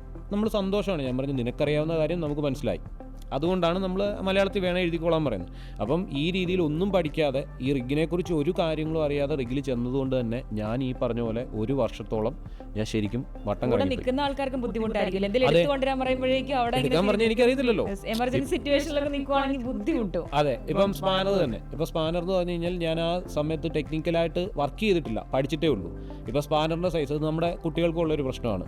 ഓരോ സ്പാനറിൻ്റെ സൈസ് ചോദിച്ചാൽ കുട്ടികൾക്ക് അറിയത്തില്ല, എനിക്കും അറിയത്തില്ലായിരുന്നു. അപ്പോൾ എൻ്റെ അടുക്ക് ഇന്ന സ്പാനർ എടുത്തുകൊണ്ട് വരാൻ പറയുമ്പോൾ എനിക്കറിയത്തില്ല. ഞാൻ അവിടെ ഇരിക്കുന്ന മുഴുവൻ സ്പാനർ എടുത്തുകൊണ്ട് വന്ന് മുമ്പിൽ കൊണ്ടുവച്ചിട്ട് വേണ്ട എടുത്തോളാം പറയും. പണ്ട് സമയം ചോദിക്കുമ്പോൾ ക്ലോക്ക് എടുത്തോണ്ട് ഓടുന്ന പോലെ. അപ്പോൾ ഇതായിരുന്നു എൻ്റെ അവസ്ഥ. അപ്പോൾ അതിൽ നിന്ന് ഞാൻ കാര്യങ്ങൾ പഠിച്ചു തുടങ്ങിയ ശരിക്കും പറഞ്ഞാൽ 1 വർഷത്തിന് ശേഷമാണ്. ആ 1 വർഷം ഞാൻ ഒരു കാര്യവും ഇല്ലാതെ ആ റിഗിൽ കളയുമായിരുന്നു. പക്ഷേങ്കിൽ ഇത് പഠിച്ച ഒരാളാണെന്നുണ്ടെങ്കിൽ അവന് കിട്ടുന്ന പ്ലസ് പോയിന്റ് എന്താണെന്ന് വെച്ച് കഴിഞ്ഞാൽ, പക്ഷേ എനിക്ക് പേഴ്സണലി എൻ്റെ ഒരു റിവെഞ്ച് എന്തായിരുന്നെന്ന് വെച്ച് കഴിഞ്ഞാൽ, എന്നെ എഞ്ചിനീയറിന് വിളിച്ച് കളിയാക്കിയവരുടെ മുമ്പിൽ കൂടെ ഞാൻ അടിപൊളിയായിട്ട് നടന്നു എന്ന് പറഞ്ഞു കഴിഞ്ഞാൽ അവിടെ എന്നെ ഹെൽപ്പ് ചെയ്ത് ഇംഗ്ലീഷാണ്. വർക്ക് പെർമിറ്റ് എഴുതാൻ, ഒരു എക്സാം ഉണ്ടെന്നുണ്ടെങ്കിൽ ഒരു ഇത് ചെയ്തു കൊടുക്കാൻ, ഫോം ഫില്ല് ചെയ്യാൻ എന്ന് പറഞ്ഞു കഴിഞ്ഞാൽ ഒരു റിപ്പോർട്ട് തയ്യാറാക്കാൻ വരാൻ അതേ പിടിച്ചു തന്നു. അപ്പം എന്നെ എഞ്ചിനീയറിന് വിളിക്കുന്നതിൻ്റെ ഇടയ്ക്ക് കളിയാക്കാൻ വരുമ്പോൾ ഞാൻ പറയും, എഞ്ചിനീയർ ആയതുകൊണ്ടാണ് ഞാൻ ഇംഗ്ലീഷിൽ എഴുതുന്നത്. അവിടെ ആർക്കും കൂട്ടക്ഷരം എഴുതാൻ അറിയത്തില്ല. അപ്പോൾ വർക്ക് പെർമിറ്റിനകത്തൊക്കെ നമ്മൾ കൂട്ടക്ഷരം എഴുതി കൊടുക്കുമ്പോൾ നിനക്ക് പണി കിട്ടും, ഈ എഴുതിയേക്കുന്ന അവന് മനസ്സിലാവത്തില്ല എന്ന്. ഞാൻ ഈ കമ്പനിമാരുടെ ഞാനല്ല കൊണ്ട് കൊടുക്കുന്നത്, അവർ തന്നെയാണ് കൊണ്ട് കൊടുക്കുന്നത്. അപ്പോൾ ചോദിക്കും ഇതാരാ എഴുതിയേ? അത് പുതിയതായിട്ട് വന്ന റസ്റ്റബൂട്ട, ദീപു എന്നാണ് പേര്, അവനെങ്കിൽ വിളിക്കാൻ. അപ്പോൾ എന്നെ വിളിക്കാൻ വന്നിട്ടുണ്ടെങ്കിൽ പറഞ്ഞു നിനക്കിന്ന് മുട്ടം പണി കിട്ടും, കമ്പനിമാൻ വിളിക്കുന്നുണ്ട്. ഞാൻ അവിടെ ചെന്നപ്പോൾ പുള്ളി എൻ്റെ ഷെയ്ക്കാൻ്റെ വന്നിട്ട് ചോദിച്ചു എന്താ പേര്? ഞാൻ പറഞ്ഞു ദീപു. എന്താ പഠിച്ചേ? ഞാൻ പറഞ്ഞു ബിടെക് മെക്കാനിക്കൽ എഞ്ചിനീയർ എന്നൊക്കെ പറഞ്ഞിട്ട് പുള്ളി നമുക്ക് റെസ്പെക്ട് തരുവാണ്.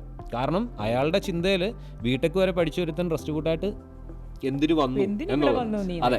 അപ്പോൾ എൻ്റെ അടുത്ത് പറഞ്ഞു നീ എന്തായിരുന്നു ചെയ്തുകൊണ്ടിരുന്നത്? ഞാൻ ആ സമയത്ത് നാട്ടിൽ പഠിപ്പിക്കുമായിരുന്നു. ഡ്രില്ലിംഗ് അല്ല, ഞാൻ NDT, QA/QC, വെൽഡിംഗ് ഇൻസ്പെക്ഷൻ ഒക്കെ ഞാൻ പഠിപ്പിച്ചുകൊണ്ടിരിക്കുമായിരുന്നു.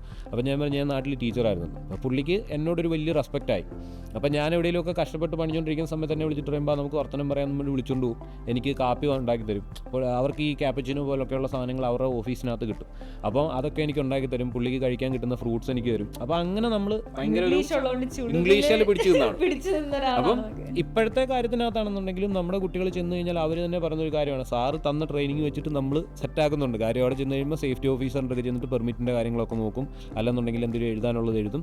ഞാൻ പറഞ്ഞു മാക്സിമം ആൾ കളിക്കാൻ പറ്റുന്ന സ്ഥലങ്ങളിലെല്ലാം കയറി ആൾ കളിച്ചോണം. അപ്പോൾ അതുകൊണ്ട് നമ്മുടെ കുട്ടികൾ ഹാപ്പിയാണ്. കയറിപ്പോയ കുട്ടികൾ ആരും വിളിച്ചിട്ട് സാറേ ഞങ്ങൾക്ക് ഇവിടെ ബുദ്ധിമുട്ടാണ്, പക്ഷേ ബുദ്ധിമുട്ട് പറയുന്ന കുട്ടികളും ഉണ്ട്. ഇപ്പോൾ എക്സാമ്പിൾ കുവൈറ്റിൽ പോയ കുറേ കുട്ടികൾ പറയുന്ന കാര്യം എന്ന് പറഞ്ഞു കഴിഞ്ഞാൽ അവർ ചെന്നതെന്ന് പറഞ്ഞു കഴിഞ്ഞാൽ യാർഡിലേക്കാണ്. ഇവർ വർക്ക് ചെയ്യുന്ന റിഗ് ഇതുവരെ റിഗപ്പ് ആയിട്ടില്ല. അപ്പോൾ ആ റിഗ് പല പീസുകളായിട്ട് അവിടെ കിടക്കുവാണ്. അപ്പോൾ ഇത് തിരിച്ച് ജോയിൻ ചെയ്ത് ഈ റിഗ് മാസ്റ്റപ്പ് ചെയ്യണം എന്ന് പറഞ്ഞാൽ ഇത് ഉയർത്തി എല്ലാം റെഡിയാകണം. അതുവരെ ഇവർക്ക് നല്ല കഷ്ടപ്പാടായിരിക്കും ആദ്യത്തെ ടൈമിൽ. അപ്പം ഞാൻ ഒരിക്കലും ആരോടും പറയുന്നില്ല നിങ്ങൾ റിഗിൽ പോയിട്ട് സുഖമായിട്ട് 56 ദിവസം കഴിഞ്ഞ് 28 ദിവസം നാട്ടി വരാമെന്ന്. നല്ല രീതിയിലുള്ള കഷ്ടപ്പാടുണ്ട്.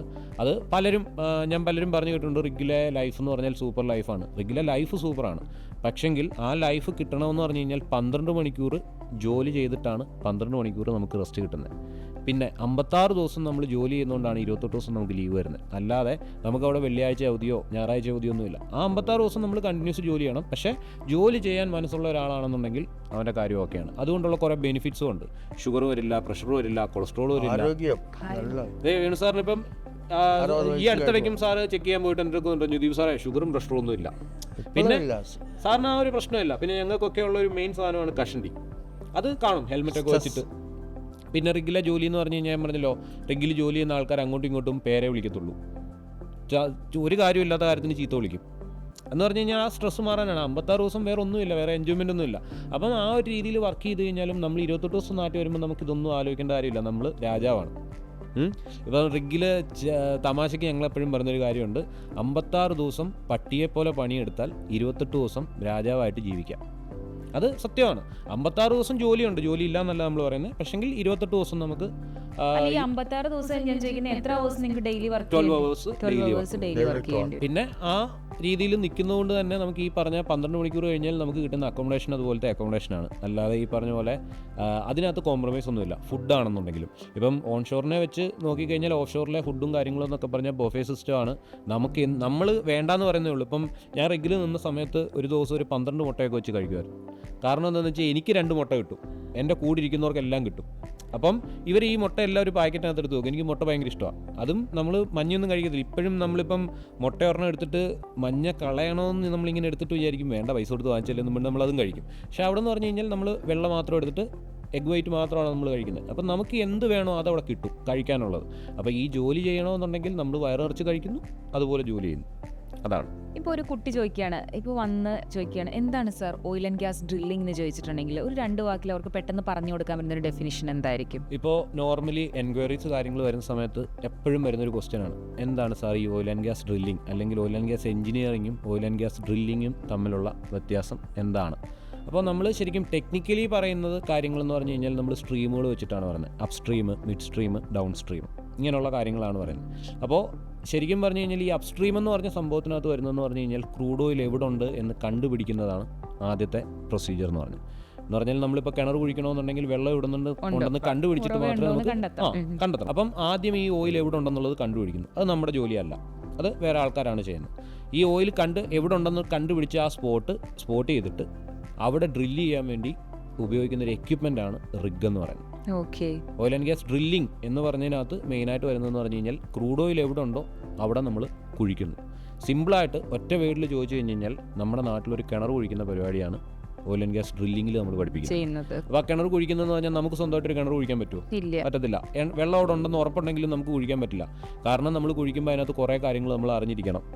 ചിലപ്പം ഈ നമ്മുടെ നാട്ടിൽ തന്നെ പലയിടത്തും കിണർ കുഴിക്കാൻ ഇറങ്ങിയ ആൾക്കാർ ശ്വാസം കിട്ടാതെ മരിച്ചുപോയി, അല്ലെന്നുണ്ടെങ്കിൽ കുഴഞ്ഞു വീണ് മരിച്ചു എന്നൊക്കെ പറയും. ഇതിൻ്റെ കാരണം എന്ന് പറഞ്ഞാൽ നമ്മൾ കുഴിച്ച് ഭൂമിക്കടിയിലേക്ക് പോകുന്ന സമയത്ത് പല തരത്തിലുള്ള ടോക്സിക് ഗ്യാസുകളും ഭൂമിക്കടിയിലുണ്ടാവും. എന്ന് പറഞ്ഞാൽ ഈ ക്രൂഡ് ഓയിൽ എന്ന് പറഞ്ഞ സാധനം തന്നെ ശരിക്കും പറഞ്ഞു കഴിഞ്ഞാൽ പണ്ട് കാലത്ത് ജീവിച്ചിരുന്ന ജീവികളുടെയും സസ്യങ്ങളുടെയും അതിൻ്റെയൊക്കെ റിമൈൻസ് ആണ്. എന്ന് പറഞ്ഞാൽ നമ്മുടെ ഫോസിൽ എന്ന് പറയും. അതിനകത്തു നിന്നാണ് നമ്മൾ ഈ ക്രൂഡ് ഓയിൽ എടുക്കുന്നത്. അപ്പം അതിനകത്ത് ഈ പറഞ്ഞ ക്രൂഡ് ഓയിൽ മാത്രമായിരിക്കത്തില്ല, പല തരത്തിലുള്ള ടോക്സിക് ഗ്യാസുകളും കാണും, ഫ്ലെയിമബിൾ ഗ്യാസസ് കാണും. അപ്പോൾ ഇതൊക്കെ ഉള്ളതുകൊണ്ട് നമ്മൾ കുഴിക്കുന്ന സമയത്ത് കുറേ കാര്യങ്ങൾ ശ്രദ്ധിക്കണം. അതിൻ്റെ ടെക്നിക്സ് കാര്യങ്ങളെല്ലാം നമ്മുടെ ഓയിൽ ആൻഡ് ഗ്യാസ് ഡ്രില്ലിങ്ങിനകത്താണ് വരുന്നത്. അപ്പം അത് അപ്പ് സ്ട്രീമിനകത്ത് വരുന്നതാണ്. ഇനി മിഡ് സ്ട്രീം എന്ന് പറഞ്ഞ സംഭവമുണ്ട്. മിഡ് സ്ട്രീമിനകത്താണ് നമുക്ക് ശരിക്കും പറഞ്ഞു കഴിഞ്ഞാൽ ഈ പറഞ്ഞ പൈപ്പ് ലൈൻസ് കാര്യങ്ങൾ വരുന്നത്, പിന്നെ റിഫൈനറി പ്രോസസ്സുകൾ കാര്യങ്ങൾ വരുന്നത്. എന്ന് പറഞ്ഞാൽ നമ്മളാകെ ചെയ്യുന്നതെന്ന് പറഞ്ഞാൽ കിണർ കുഴിച്ച് വെള്ളം കണ്ടു, നമ്മുടെ പരിപാടി കഴിഞ്ഞു. ഈ വെള്ളത്തിനെ എടുത്ത് ഉപയോഗിക്കേണ്ടത് ആരാ?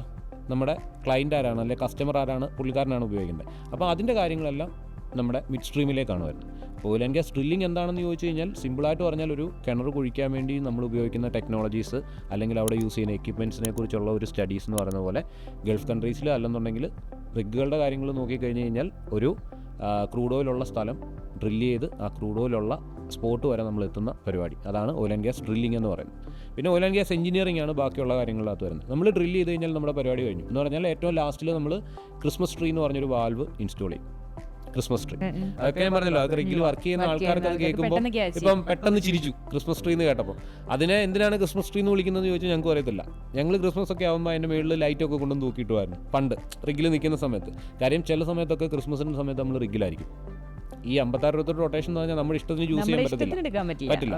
പിന്നെ ആകെ ചൂസ് ചെയ്യാൻ പറ്റുന്നത് പറഞ്ഞാൽ നാട്ടിലാരെങ്കിലും മരിച്ചെന്നോ അല്ലെങ്കിൽ കല്യാണമാണെന്നോ എന്തെങ്കിലും കള്ളം പറഞ്ഞിട്ട് എക്സ്റ്റെൻഡ് ചെയ്ത് നിൽക്കാനേ പറ്റുള്ളൂ. അപ്പോൾ ഈ ക്രിസ്മസ് ട്രീ വാൽവ് ഇൻസ്റ്റാൾ ചെയ്ത് കഴിഞ്ഞ് കഴിഞ്ഞാൽ നമ്മുടെ പരിപാടി കഴിഞ്ഞു.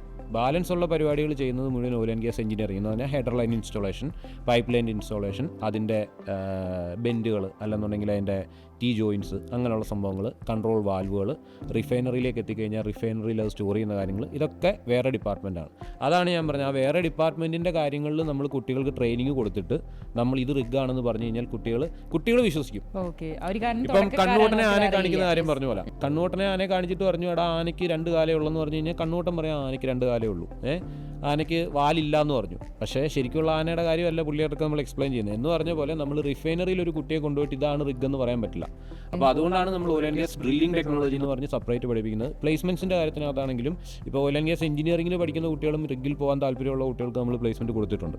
അല്ലെങ്കിൽ കൊടുക്കാൻ നമ്മൾ ഓക്കെയാണ്. പക്ഷെങ്കിൽ അവർ ബേസിക് ആയിട്ടുള്ള കാര്യങ്ങളെങ്കിലും അറിഞ്ഞിരിക്കണം.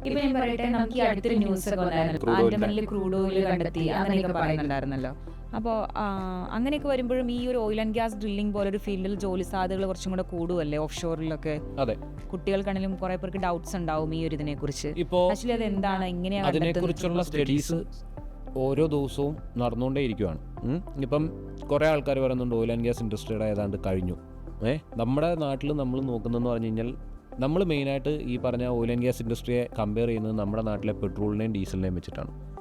മണ്ണെണ്ണ ഇതൊക്കെ വെച്ചിട്ടാണ് നമ്മൾ റേഷൻ കടയിൽ നിന്ന് മണ്ണെണ്ണ കുറഞ്ഞു കഴിഞ്ഞാൽ നമ്മൾ പറയും ഓയിൽ ആൻഡ് ഗ്യാസ് കഴിഞ്ഞു. ഇപ്പോൾ പണ്ട് കാലത്ത് ഞാൻ റിഗിലൊക്കെ വർക്ക് ചെയ്യുന്ന സമയത്ത് എൻ്റെ വീടും ഒരു നാട്ടിൻപുറത്തുള്ള സ്ഥലമാണ്. ഇപ്പോൾ ആരെങ്കിലും നമ്മൾ അതിലേക്ക് പോകുന്നവരും പറയും അതുകൊണ്ട് പുള്ളി ഷിപ്പിലാണ് വർക്ക് ചെയ്യുന്നത്. കാര്യം റിഗ് എന്താണെന്ന് ആൾക്കാർക്ക് അറിയത്തില്ല. ഇപ്പോൾ എല്ലാവർക്കും കുറച്ചൊരു ഐഡിയ ഉണ്ട്. അത് ഞാൻ വർക്ക് ചെയ്യുന്ന സമയത്താണെങ്കിലും പലരും എൻ്റെ അടുത്ത് പറഞ്ഞു അവിടെ പോയി കഴിഞ്ഞ് കഴിഞ്ഞാൽ മരിച്ചു പോകും, തീ കത്തും, ഇതൊക്കെ ഉണ്ട്. പക്ഷേ ഓയിൽ ആൻഡ് ഗ്യാസ് ഇൻഡസ്ട്രി ഞാൻ ഒരിക്കലും സേഫ് ആണെന്ന് ഞാൻ പറയത്തില്ല, സേഫ് അല്ല. പക്ഷെങ്കിൽ അവിടെ സേഫായിട്ട് വർക്ക് ചെയ്ത 2 വ്യക്തികളാണ് ഇവിടെ ഇരിക്കുന്നത്. ഇതുപോലെ അനേകം അല്ലെങ്കിൽ കോടിക്കണക്കിന് ആൾക്കാർ വർക്ക് ചെയ്യുന്നുണ്ട്. എല്ലാവർക്കും റിസ്ക് ഉണ്ട്. ഇപ്പൊ ഞാൻ പറഞ്ഞല്ലോ, നമ്മൾ ഈ ഇരിക്കുന്ന ഇരിപ്പിൽ മേളിലുള്ള ഫാൻ പൊട്ടി തല വീണാലും നമ്മൾ മരിക്കും അല്ലേ? അപ്പൊ എന്ന് പറഞ്ഞ പോലെ ഓയിൽ ആൻഡ് ഗ്യാസ് ഇൻഡസ്ട്രിയിൽ ശരിക്കും പറഞ്ഞു കഴിഞ്ഞാൽ ഹസാർഡസ് ഇൻഡസ്ട്രി ആണോ എന്ന് ചോദിച്ചാൽ ഉറപ്പായിട്ടും ആണ്. അത് എല്ലാത്തിനകത്തുണ്ട്. ഇപ്പോൾ കേരളത്തിൽ വണ്ടി ഓടിക്കുക എന്ന് പറഞ്ഞാൽ ഏറ്റവും റിസ്ക് ഉള്ള ഒരു പരിപാടിയാണ് അല്ലേ? നമ്മളിപ്പോൾ വണ്ടി ഓടിക്കുമ്പോൾ എവിടെ നിന്നൊക്കെയാണ് വേറെ വണ്ടി കയറി വരുന്നത് നമുക്ക് പറയാൻ പറ്റില്ല. ഇപ്പം ഫ്ലൈറ്റിലും പോകാൻ വയ്യ അല്ലേ? ഇപ്പം അടുത്ത് തന്നെ ആ ഫ്ലൈറ്റിനകത്ത് ഇരുന്ന ആൾക്കാർ ആരെങ്കിലും നേരത്തെ മുൻകൂട്ടി അറിഞ്ഞിരുന്നോ? അത് മാത്രമല്ല, ഫ്ലൈറ്റിൽ ഇല്ലാത്തവരും കൂടെ അതെ, ആ ഒരു ഹോസ്റ്റലിൽ താമസിച്ച കുറച്ച് പേരും കൂടെ മരിച്ചു. അപ്പോൾ അതൊക്കെ ഞാൻ പറഞ്ഞല്ലോ, അത് ഫെയ്ത്ത് എന്ന് മാത്രമേ നമുക്ക് പറയാൻ പറ്റത്തുള്ളൂ, അല്ലാതെ നമുക്ക് അതിനകത്ത് വേറൊന്നും പറയാൻ പറ്റത്തില്ല. ഇപ്പോൾ ഓയിൽ ആൻഡ് ഗ്യാസ് ഇൻഡസ്ട്രിയിൽ വർക്ക് ചെയ്ത ഒരുപാട് പേര് മരിച്ചിട്ടുണ്ട്. എൻ്റെ കൂടെ ജോലി ചെയ്ത ആൾക്കാർ മരിച്ചിട്ടുണ്ട്. അവർ റിഗ് വെച്ചല്ല മരിച്ചത്, കൊറോണ വന്നിട്ടാണ് മരിച്ചത്. അപ്പോൾ ഈ കൊറോണ എന്ന് പറഞ്ഞ സാധനം വരുമെന്ന് നേരത്തെ മുൻകൂട്ടി അറിഞ്ഞുകൊണ്ട് നമുക്ക് മാറി നിൽക്കാൻ പറ്റുമോ? അപ്പം എന്ന് പറഞ്ഞ പോലെ എല്ലാ ഇൻഡസ്ട്രിയിലും അതിൻ്റേതായിട്ടുള്ള റിസ്ക്കുകൾ കാര്യങ്ങളുണ്ട്. പക്ഷെങ്കിൽ ഓയിൽ ആൻഡ് ഗ്യാസ് ഇൻഡസ്ട്രിയിൽ വർക്ക് ചെയ്യണമെന്നുണ്ടെങ്കിൽ ആ റിസ്ക് എന്താണ്, റിസ്ക് അസസ്മെൻ്റ് എന്ന് പറഞ്ഞൊരു സംഭവങ്ങളുണ്ട്. ഒരു റിസ്ക് എന്താണെന്നുള്ളത് മനസ്സിലാക്കി അതിനെ ഓവർകം ചെയ്യാൻ വേണ്ടി നമ്മൾ എന്ത് ചെയ്യണോ, ഈ കാര്യങ്ങൾ നമുക്ക് അറിഞ്ഞിരുന്നു കഴിഞ്ഞാൽ നമുക്ക് റിസ്കുകളെ ഒരു ലിമിറ്റ് വരെ നമുക്ക് കൺട്രോൾ ചെയ്യാൻ പറ്റും. അതല്ലേ നമ്മൾ HSC സേഫ്റ്റി പഠിപ്പിക്കുന്നത്. നമ്മുടെ സേഫ്റ്റി കോഴ്സിനകത്ത് നമ്മൾ മെയിനായിട്ട് പഠിപ്പിക്കുന്നുണ്ട്. ഹസാർഡ്സിനെ എങ്ങനെ ഓവർകം ചെയ്യാം എന്താണ്. കുറേ സ്ഥലങ്ങളിൽ ക്രൂഡ് ഓയിലിൻ്റെ പ്രസൻസ് കണ്ടുപിടിച്ചു. നമ്മൾ കുറേ ന്യൂസ് കാര്യങ്ങളൊക്കെ കണ്ടിട്ടുണ്ടായിരുന്നു. അപ്പോൾ അത് ഞാൻ പറഞ്ഞല്ലോ, ഓരോ സ്ഥലങ്ങളിലും അതിൻ്റെ സ്റ്റഡീസ് നടന്നുകൊണ്ടിരിക്കുകയാണ്. ഇപ്പോൾ ഈവൻ കേരളത്തിൽ ഉൾപ്പെടെ കൊച്ചിയിൽ നമ്മുടെ മറൈൻ ഡ്രൈവിൽ അതിൻ്റെ റിലയൻസ് കമ്പനി ഒരിടയ്ക്ക് ഒരു സ്റ്റഡീസ് നടത്തിയിട്ടുണ്ടായിരുന്നു. ഉണ്ടെന്നുള്ളത് കണ്ടുപിടിച്ചാണ്. പക്ഷേ എന്നുണ്ടെങ്കിൽ കേരളത്തിൽ ഡ്രില്ലിങ് കാര്യങ്ങൾ ഇതുവരെ വരാതിരുന്നതിൻ്റെ കാര്യം എന്ന് പറഞ്ഞു കഴിഞ്ഞാൽ ഈ പറഞ്ഞ നമ്മുടെ റോ മെറ്റീരിയൽസ് എന്ന് പറയും. റോ മെറ്റീരിയൽസിൻ്റെ കോസ്റ്റ് നമുക്ക് ഹൈ ആവും എന്ന് പറഞ്ഞാൽ ഇപ്പോൾ നമ്മൾ ഈ ക്രൂഡ് ഓയിൽ ഭൂമിക്ക് അടിയിൽ നിന്ന് കുഴിച്ചെടുത്തിട്ട് ഇപ്പോൾ 1 ലിറ്റർ പെട്രോളിന് നമുക്ക് എത്ര രൂപ കൊടുക്കണം? ഏകദേശം 100 രൂപയ്ക്ക് മേളിലുണ്ട്. ഈ 100 രൂപയ്ക്ക് മേളിലുള്ള പെട്രോൾ എടുക്കാൻ വേണ്ടി നമുക്ക് 1000 രൂപ ചിലവാണെന്നുണ്ടെങ്കിൽ നമ്മളത് എടുക്കാൻ നിൽക്കുമോ? ഇല്ല, നമ്മൾ മറ്റു രാജ്യങ്ങളിൽ നിന്ന് വാങ്ങിക്കത്തേ ഉള്ളൂ. അപ്പോൾ ഈ രീതിയിൽ ചെറിയ പ്രസൻസ്, ചെറിയ എമൗണ്ട് ഒക്കെ ആണെന്നുണ്ടെങ്കിൽ നമുക്ക് അവിടെ റിഗ് ഇൻസ്റ്റാൾ ചെയ്തിട്ട് ഡ്രിൽ ചെയ്യാൻ പറ്റില്ല. ഇപ്പോൾ കൊല്ലത്ത് ന്യൂസിനകത്തൊക്കെ വലിയ ഒരു സംഭവമുണ്ട്. അതെ, കൊല്ലത്ത് ഡോൾഫിൻ എന്ന് പറഞ്ഞൊരു കമ്പനിയാണ് അതിൻ്റെ വർക്ക് എടുത്തേക്കുന്നത്. അപ്പോൾ ഡോൾഫിൻ്റെ കമ്പനി അത് എങ്ങനെയാണെങ്കിലും ഇന്നോ നാളെയോ ചെയ്യുമെന്നല്ല, പക്ഷെങ്കിൽ നമ്മൾ മുമ്പിലേക്ക് നോക്കിക്കഴിഞ്ഞ് കഴിഞ്ഞാൽ ചിലപ്പോൾ ഒരു 5 വർഷത്തിനുള്ളിൽ ചിലപ്പോൾ ഡോൾഫിൻ കമ്പനി അവിടെ ഒരു ഓഫ് ഷോർ റിഗ് കൊണ്ടുവന്നിരിക്കാം. അങ്ങനെയാണെങ്കിൽ നമുക്ക് ഈ പറയുന്ന ഡ്രില്ലിങ്ങിൽ ഇവിടെ അതെ, നമ്മുടെ ഇപ്പോൾ എൻ്റെ കുട്ടികൾ പറയുന്നതെന്ന് പറഞ്ഞു കഴിഞ്ഞാൽ പിന്നെന്ത് വേണം ദിവസറേ, നമ്മൾ എറണാകുളത്ത് താമസിക്കുന്നവർ നേരെ ബൈക്ക് എടുത്ത് കൊല്ലത്ത് പോകുന്നു, റിഗിൽ കയറി ജോലി ചെയ്യുന്നു, വൈകുന്നേരം വീട്ടിൽ വരുന്നു. അപ്പോൾ ഇത് അങ്ങനെ നമുക്ക് പോകാനോ വരാനോ പറ്റില്ല. റിഗിൽ നിൽക്കുന്ന സമയത്ത് ഓൺ ബോർഡ് ആണെങ്കിൽ ഓൺ ബോർഡ് അവിടെ നിന്നേ വരത്തുള്ളൂ. പക്ഷെങ്കിൽ നമുക്ക് ഓപ്പർച്യൂണിറ്റീസ് അവിടെ പിന്നെയും. എന്തുകൊണ്ടാണ് അങ്ങനെ ഒരു റീസൺ പറയുന്നത്? കാരണം എന്താണെന്ന് വെച്ച് കഴിഞ്ഞാൽ റിഗിൽ ഇപ്പോൾ ഒരു എമർജൻസി സിറ്റുവേഷൻ വന്നാൽ, ഇപ്പോൾ എക്സാമ്പിൾ ഒരു തീപിടുത്തം ഉണ്ടായി, അല്ലെന്നുണ്ടെങ്കിൽ H2S റിലീസ് ഉണ്ടായി, ഇങ്ങനെയുള്ള കാര്യങ്ങൾ ഉണ്ടാകുന്ന സമയത്ത് അവിടെ ഓൺ ബോർഡ് ആരൊക്കെയുണ്ട്, അല്ലെന്നുണ്ടെങ്കിൽ പുറത്തു പോയേക്കുന്ന ആരൊക്കെയുണ്ട് എന്നുള്ളത് തപ്പി കണ്ടുപിടിച്ചിട്ട് അവരെ രക്ഷിക്കുന്ന പരിപാടി നടക്കില്ല. അപ്പോൾ അവിടെ പിന്നെ വേറൊരു കാര്യം എന്ന് പറഞ്ഞാൽ ആ എമർജൻസി സിറ്റുവേഷനിൽ ഈ പറഞ്ഞ ആൾക്കാരും ചിലപ്പം ഹെൽപ്പ് ചെയ്യാൻ, ഇപ്പം ഞാനും വേണു സാറും ഇപ്പോൾ ഒരു റിഗിൽ വർക്ക് ചെയ്യുവാണ്. ഒരു എമർജൻസി സിറ്റുവേഷൻ വന്നാൽ എന്ത് ചെയ്യണമെന്ന് ഞങ്ങൾക്ക് 2 പേർക്കും ഒരു ഐഡിയ ഉണ്ട്. അപ്പോൾ ഞങ്ങളെല്ലാം വീട്ടിൽ പോയെങ്കിലോ ആ സിറ്റുവേഷനിൽ ആ സിറ്റുവേഷനെ ഹാൻഡിൽ ചെയ്യാനുള്ള ഇനഫ് ക്രൂ നമുക്കവിടെ കാണത്തില്ല. അപ്പോൾ അതുകൊണ്ടാണ് നമ്മൾ ഓൺ ബോർഡ് നിൽക്കുന്ന സമയത്ത് നമുക്ക് പുറത്ത്, ഇപ്പോൾ എൻ്റെ കൂടെ ജോലി ചെയ്തിരുന്ന സൗദികളൊക്കെ വീട്ടിൽ പോകുന്നവരും ഉണ്ടായിരുന്നു. അപ്പോൾ അത് ഇൻഫോം ചെയ്തിട്ടാണ്. പക്ഷേങ്കിൽ ഒരു തീപിടുത്തമോ അല്ലെന്നുണ്ടെങ്കിൽ, തീപിടുത്തം എന്നും ഉണ്ടാകുന്നു എന്നല്ല പറഞ്ഞ്, ഞാൻ ഇത്രയും കാലം വർക്ക് ചെയ്തിട്ട് ഞങ്ങളുടെ റിഗിൽ തീപിടുത്തം ഇതുവരെ ഉണ്ടായിട്ടില്ല. H2S വന്നിട്ടുണ്ട്, പക്ഷേങ്കിൽ അതിനെ നമ്മൾ ആ സമയത്ത് തന്നെ കറക്റ്റായിട്ട് ഫ്ലെയർ ചെയ്ത് കളഞ്ഞിട്ടുമുണ്ട്. അപ്പോൾ ഇങ്ങനൊരു സിറ്റുവേഷൻ ഉണ്ടായാൽ അവിടെ ഈ പറഞ്ഞ ആൾക്കാരെ തപ്പി നടക്കാൻ നമുക്ക് സമയമില്ല. അപ്പോൾ അവർ റിഗിൽ തന്നെ വേണം. അപ്പോൾ നമ്മൾ പറഞ്ഞു വന്നത്, അപ്പോൾ കൊല്ലത്തൊക്കെ ഈ പറഞ്ഞിട്ട് റിഗുകൾ കാര്യങ്ങളൊക്കെ വന്നു കഴിഞ്ഞാൽ നമ്മുടെ കുട്ടികൾക്ക് അല്ലെന്നുണ്ടെങ്കിൽ കേരളത്തിലുള്ള ആൾക്കാർക്ക് അവിടെ ഓപ്പർച്യൂണിറ്റീസ് കിട്ടും. പക്ഷേങ്കിലും നമ്മുടെ കുട്ടികൾ ഇപ്പോഴും കൂടുതലും ആഗ്രഹിക്കുന്നതെന്ന് പറഞ്ഞാൽ ഗൾഫിലേക്ക് പോകുക. അതിൻ്റെ കാര്യം എന്ന് പറഞ്ഞാൽ ഇപ്പം ഒന്ന് ആലോചിക്കുക, ഇപ്പോഴത്തെ ട്രെൻഡിങ് ആയിട്ടുള്ള ഒരു പരിപാടി എന്ന് പറഞ്ഞാൽ എല്ലാവരും യൂറോപ്പ് പിടിച്ചുകൊണ്ടിരിക്കുകയായിരുന്നു. ഇപ്പോൾ യൂറോപ്പിൽ പോയവരെല്ലാം തിരിച്ച് വന്നുകൊണ്ടിരിക്കുകയാണ്. കാര്യം അവിടെ ഭയങ്കര ബുദ്ധിമുട്ടാണ്. ഈ അടുത്തിടയ്ക്ക് കൈവിലങ്ങ് വെച്ച് ഇടിച്ചു, അല്ലെ കാല ചങ്ങല ഇടിച്ചു, അങ്ങനെ ഇടിച്ചു, ഇങ്ങനെ ഇടിച്ചു എന്ന് പറഞ്ഞു. ഇപ്പം നമ്മുടെ കേരളത്തിലായിരുന്നെങ്കിലും ഒരുപാട് ജോബ് ഓപ്പർച്യൂണിറ്റീസ് കേരളത്തിൽ ഇപ്പോഴും ഉണ്ട്. പക്ഷേ എന്നുണ്ടെങ്കിൽ നമ്മൾ ചെയ്യാത്ത ജോലിക്ക് വേണ്ടി നേപ്പാളിൽ നിന്നും ബംഗാളിൽ നിന്നും ആൾക്കാർ വന്ന് ഇവിടെ ജോലി ചെയ്യുന്നു. പക്ഷെ അവർ ചെയ്യുന്ന ജോലി നമ്മൾ പുറത്തു പോയി ചെയ്യുന്നു. അതാണ് അതിനകത്തെ വ്യത്യാസം. അതാണ് ഞാനിപ്പോൾ റിഗിലെ കാര്യം പറഞ്ഞതുകൊണ്ടാണ് പറഞ്ഞത്. ഇപ്പോൾ നമ്മുടെ നാട്ടിൽ മരം വെട്ടാൻ ആളില്ല, വിറക് കീറാൻ ആളില്ല, തെങ്ങ് കീറാൻ ആളില്ല, ഇതൊന്നും ചെയ്യാൻ ആളില്ല. കാര്യം നമ്മുടെ ഇവിടെ എല്ലാവരും വൈറ്റ് കോളർ ജോബ് എന്ന് പറഞ്ഞൊരു സാധനം നോക്കിയാണ് ഇരിക്കുന്നത്. ഈ വൈറ്റ് കോളർ ജോബ് നോക്കിയിരുന്നിട്ട് ലാസ്റ്റിൽ വേറൊന്നും കിട്ടാതാകുമ്പോൾ ഗൾഫിൽ പോയിട്ട് നമ്മൾ ഗൾഫിൽ പിന്നെ തെങ്ങില്ലാത്തതുകൊണ്ട് തെങ്ങ് കയറാൻ പറ്റില്ല, ബാക്കിയുള്ള പരിപാടികളൊക്കെ നമ്മൾ ചെയ്യും. അപ്പോൾ പക്ഷേ അവിടെ കിട്ടുന്നതെന്ന് പറഞ്ഞു കഴിഞ്ഞാൽ ഇവിടുത്തെ സാലറി വെച്ച് കമ്പയർ ചെയ്യുമ്പോൾ അവിടെ സാലറി കൂടുതലാണ് കിട്ടുന്നത്. ഇപ്പം നേപ്പാളിൽ നിന്ന് ഒരാൾ അല്ലെങ്കിൽ ബംഗാളിൽ നിന്ന് ഒരാൾ കേരളത്തിൽ വന്ന് വർക്ക് ചെയ്യുന്നതെന്ന് പറഞ്ഞു കഴിഞ്ഞാൽ നേപ്പാളിൽ 600 രൂപയാണ് ഒരു ദിവസം ജോലി ചെയ്താൽ അവന് കിട്ടുന്നത്. ഇവിടെ വർക്ക് ചെയ്ത് കഴിഞ്ഞാൽ 1200 വരെ കിട്ടും. അപ്പോൾ അവന് ഇരട്ടി ശമ്പളം കിട്ടുന്നുണ്ട്. അവൻ്റെ നേപ്പാളിൽ നിന്ന് വരുന്നോ അല്ലെ ബംഗാളിൽ നിന്ന് വരുന്ന ഒരാളുടെ ഗൾഫാണ് കേരളം. കേരളത്തിലുള്ളവർ മുഴുവൻ ജോലി അന്വേഷിച്ച് പുറത്തോട്ട് പോകണം. ഇപ്പോൾ ഗൾഫിൽ പൊയ്ക്കൊണ്ടിരുന്ന സമയത്ത് ഗൾഫിൽ സാലറി കുറവാണെന്ന് പറഞ്ഞിട്ടാണ് ഇപ്പോൾ യൂറോപ്പിൽ അവിടെ ഇവിടെയൊക്കെ പോകുന്നത്. അവിടെ നിന്ന് പറഞ്ഞു കഴിഞ്ഞാൽ പാർട്ട് ടൈം ജോബുകൾ കാര്യങ്ങൾ ചെയ്ത് കഴിഞ്ഞാലും നല്ലൊരു സാലറി കിട്ടും. പക്ഷെ എന്നുണ്ടെങ്കിൽ അവിടുത്തെ ലിവിങ് എക്സ്പെൻസ് കാര്യങ്ങൾ കൂടുതലാണ്. പിന്നെ ഞാൻ പറഞ്ഞല്ലോ നമ്മുടെ നാട്ടിൽ ജീവിക്കുന്നതിനകത്ത് പല ഡിഫിക്കൽട്ടീസും വരുമ്പം ഈ പറഞ്ഞിട്ട് പെട്രോളിൻ്റെ ഡീസലിൻ്റെ വില ഉൾപ്പെടെയുള്ള കാര്യങ്ങൾ ആൾക്കാർ കമ്പയർ ചെയ്തിട്ടാണ് പറയുന്നത്. ഇപ്പം നമ്മുടെ കൂട്ടുകാരൊക്കെ പലരും ഉള്ളത് ഇവിടെ സുഖമാണ്, ഇവിടെ ഒരു വണ്ടി വാങ്ങിക്കാൻ ഇത്ര പൈസ മതി. അപ്പം ലൈഫ് സ്റ്റൈൽ ചേഞ്ച് ആവാൻ വേണ്ടിയാണ് ആൾക്കാർ അങ്ങോട്ട് പോകുന്നത്. പക്ഷെങ്കിൽ നമ്മൾ ശ്രദ്ധിക്കാത്തൊരു കാര്യം എന്ന് പറഞ്ഞു കഴിഞ്ഞാൽ നമ്മുടെ ഇവിടെ ഉള്ള ഓപ്പർച്യൂണിറ്റീസാണ് നമ്മൾ വേണ്ടാതെ വെച്ച് പോകുന്നത്. ഇപ്പം ഉറപ്പായിട്ടും കേരളത്തിലൊരു റിഗ് വന്നു കഴിഞ്ഞാലും മിനിമം ഒരു റെസ്റ്റോറൻറ്റിനൊരു 20,000 25,000 മേളിൽ സാലറി കാണത്തില്ല. കാരണം എന്താണെന്ന് ചോദിച്ചു കഴിഞ്ഞാൽ ഇവിടെ അത്രയും എക്സ്പെൻസ് ഉണ്ട്. ഇപ്പോൾ ഗൾഫിലെന്ന് പറഞ്ഞു കഴിഞ്ഞാൽ ഞാൻ സൗദിയിൽ നിൽക്കുന്ന സമയത്തെന്ന് പറഞ്ഞാൽ 30 ഹലാലയം കണ്ടു കൊടുത്തു കഴിഞ്ഞാൽ 30 ഹലാലം എന്ന് പറഞ്ഞാൽ നമ്മുടെ നാട്ടിൽ 30 പൈസ, അത്രയും പൈസ കൊടുത്തു കഴിഞ്ഞാൽ പെട്രോളും ഡീസലും കിട്ടും. എന്ന് പറഞ്ഞാൽ 10 റിയാലൊക്കെ ഉണ്ടെന്നുണ്ടെങ്കിൽ ഫുൾ ടാങ്ക് എണ്ണ അടിക്കാം. നമ്മുടെ നാട്ടിൽ 10 രൂപ കൊടുത്തു കഴിഞ്ഞാൽ എന്ത് കിട്ടും? അതാണ് രൂപയുടെ മൂല്യം കാര്യങ്ങളൊക്കെ അതിനകത്ത് ഡിപ്പെൻഡ് ആയിട്ട് നിൽക്കുന്ന ഒരു സംഭവം. അതെ. പിന്നെ വേറൊരു കാര്യം എന്ന് പറഞ്ഞാൽ നമ്മുടെ നാട്ടിൽ ഈ പറഞ്ഞ ഇങ്ങനെയൊക്കെയുള്ള കാര്യങ്ങൾ വന്നു കഴിയുമ്പം ട്രേഡ് യൂണിയൻ്റെ പ്രശ്നങ്ങൾ, അല്ലെന്നുണ്ടെങ്കിൽ ഈ പറഞ്ഞ റിഗിലേക്ക് വരുന്ന എക്യുപ്മെൻറ്റ്സുകൾ അല്ലെ കെമിക്കൽസ് ഇതൊക്കെ ഓഫ് ലോഡ് ചെയ്യുന്ന കാര്യങ്ങൾ. റിഗിലെന്ന് പറഞ്ഞാൽ റിഗിലെ എംപ്ലോയീസ് തന്നെയാണ് ഇതെല്ലാം ചെയ്യുന്നത്, അല്ലാതെ അതിന് അങ്ങനെയുള്ള പ്രശ്നങ്ങളും അതിനകത്ത് ഒരു ഫാക്ടറാണ്. ഇപ്പൊ നമ്മുടെ നാട്ടിൽ കേരളത്തിൽ ഇപ്പോൾ ഒരു ഫാക്ടറി തുടങ്ങിക്കഴിഞ്ഞാൽ ഒരു 2 വർഷത്തിനുള്ളത് എന്തെങ്കിലും പ്രശ്നത്തിൽ പൂട്ടിപ്പോകും. കാരണം എന്താണെന്ന് വെച്ചാൽ നമ്മുടെ ഇവിടെ യൂണിയന് കാര്യങ്ങളുണ്ട്. റിഗിൽ ഞങ്ങൾ ഇത്രയും വർഷം വർക്ക് ചെയ്തു, അവിടെ മഴയുള്ളപ്പോഴും ഞങ്ങൾ ജോലി ചെയ്യും, വെയിലുള്ളപ്പോഴും ജോലി ചെയ്യും, പൊടിക്കാറ്റുള്ളപ്പോഴും ജോലി ചെയ്യും. അവിടെ ഞങ്ങൾക്ക് കൊടി പിടിക്കാൻ പറ്റത്തില്ല. അവിടെ കൊടി പിടിക്കുന്ന പരിപാടിയില്ല, അവിടെ ഒരു ഫാമിലിയാണ്. ഇപ്പം എൻ്റെ കൂടി ഇപ്പോഴും റിഗിൽ ജോലി ചെയ്യുന്ന ആൾക്കാരെല്ലാവരും എന്നെ കോൺടാക്റ്റിലുണ്ട്. അവർ നാട്ടിൽ വരുമ്പോൾ എന്നെ കാണാൻ വരും, അല്ലെ അവർ വരുമ്പോൾ ഞാൻ അങ്ങോട്ട് പോകും. അപ്പോൾ ആ ഒരു ഫാമിലിയുടെ ഒരു അറ്റാച്ച്മെൻറ്റ് ഉള്ളത് കൊണ്ട് നമുക്ക് അങ്ങനെയുള്ള പ്രശ്നങ്ങളില്ല. പിന്നെ ഗൾഫ് കൺട്രീസിൽ ഈ പറഞ്ഞിട്ട് പ്രശ്നം ഉണ്ടാക്കാൻ ചെന്ന് കഴിഞ്ഞ് കഴിഞ്ഞാൽ വിവരം അറിയും, രാജഭരണമാണ്.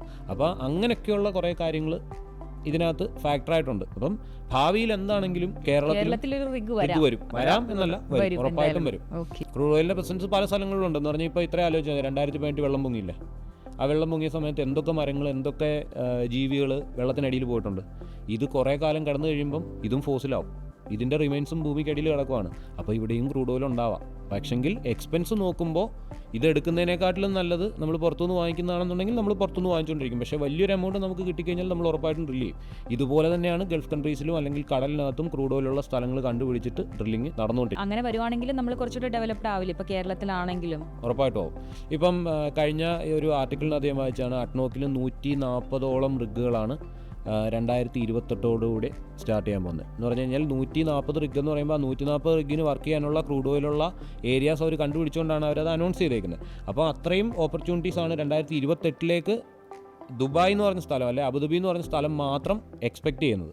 അതേപോലെ തന്നെയാണ് കുവൈറ്റും, അതേപോലെ തന്നെയാണ് സൗദി. അങ്ങനെ ഓരോ രാജ്യങ്ങളിലും ഈ പറഞ്ഞ പോലെ പുതിയ പുതിയ വെല്ലുകൾ അവർ ക്രിയേറ്റ് ചെയ്യുന്നുണ്ട്. അപ്പോൾ ഈ ഓയിൽ ആൻഡ് പലരും പറഞ്ഞ് ഞാൻ കേട്ടിട്ടുണ്ടല്ലേ, ചില കുട്ടികൾ ചോദിക്കുന്നൊരു ചോദ്യമാണ്, സാറേ ഈ ഓയിൽ ആൻഡ് ഗ്യാസ് ഇൻഡസ്ട്രി തീരാൻ പോകല്ലേ? കാരണം എന്താണെന്ന് വെച്ചാൽ അവരത് പറയുന്നതിൻ്റെ കാര്യം എന്താ അറിയോ, നമ്മുടെ നാട്ടിൽ EV ഇറങ്ങി, ഇലക്ട്രിക് വെഹിക്കിൾ ഇറങ്ങി. അപ്പോൾ പിന്നെ പെട്രോളും ഡീസലൊന്നും വേണ്ടല്ലോ, ചാർജ് ചെയ്താൽ പോരെ. പക്ഷെങ്കിൽ ഈ പറഞ്ഞോട്ട് ഗൾഫിലൊക്കെ എന്ന് പറഞ്ഞു കഴിഞ്ഞാൽ കറണ്ട് വരെ ഉണ്ടാക്കുന്നതും ഈ പറഞ്ഞ ഡീസലിൽ നിന്നും പെട്രോളിൽ നിന്നൊക്കെയാണ്. ഇപ്പം ഗൾഫിൽ പോയി നോക്കിക്കഴിഞ്ഞാൽ എല്ലാ വീട്ടിലൊരു ജനറേറ്റർ കാണും. അവർക്ക് ഈ കറണ്ടിൻ്റെ കണക്ഷൻ ഇല്ല, അവരത് വെച്ചിട്ടാണ് കാര്യങ്ങൾ ചെയ്യുന്നത്. അപ്പം ഇത് ചിലവ് കുറയുന്നതിനനുസരിച്ച് നമുക്ക് ഈ പറഞ്ഞിട്ട് ഇൻകം കൂടിക്കൊണ്ടേയിരിക്കും, ചിലവ് കൂടുന്നതിനനുസരിച്ച് കുറഞ്ഞുകൊണ്ടിരിക്കും. ഇപ്പോൾ ഇന്ത്യയിൽ ജോലി ചെയ്യുവാണെങ്കിൽ ഒരു 20, 25, 30 അത്രയൊക്കെ ആയിരിക്കും ഒരു റെസ്റ്റോറൻറ്റ് സാലറി വരുന്നത്. കാരണം എന്താണെന്ന് ചോദിച്ചു കഴിഞ്ഞാൽ ഇവിടെ റിഗുകൾ കുറവായതുകൊണ്ടാണ്. റിഗുകൾ കുറേ വന്നു കഴിയുമ്പോഴത്തേക്ക് എക്സ്പെൻസുകൾ പിന്നെയും കുറയും. അപ്പോൾ ആ രീതിയിലാവുമ്പോഴത്തേക്ക് നമുക്ക് ഓപ്പർച്യൂണിറ്റീസ് പിന്നെയും കൂടുതൽ വന്നുകൊണ്ടേയിരിക്കും. ഇപ്പോൾ ഒരു ഓയിൽ ആൻഡ് ഗ്യാസ് ഡ്രില്ലിംഗ് എന്ന് പറയുന്ന ഒരു കോഴ്സ് പഠിച്ചു കഴിഞ്ഞിട്ടുണ്ടെങ്കിൽ ഏതൊക്കെ ഫീൽഡിൽ വർക്ക് ചെയ്യാൻ പറ്റും? റിഗ് ഫീൽഡ് ഓൺഷോർ ആയിക്കോട്ടെ, ഓഫ് ഷോർ ആയിക്കോട്ടെ.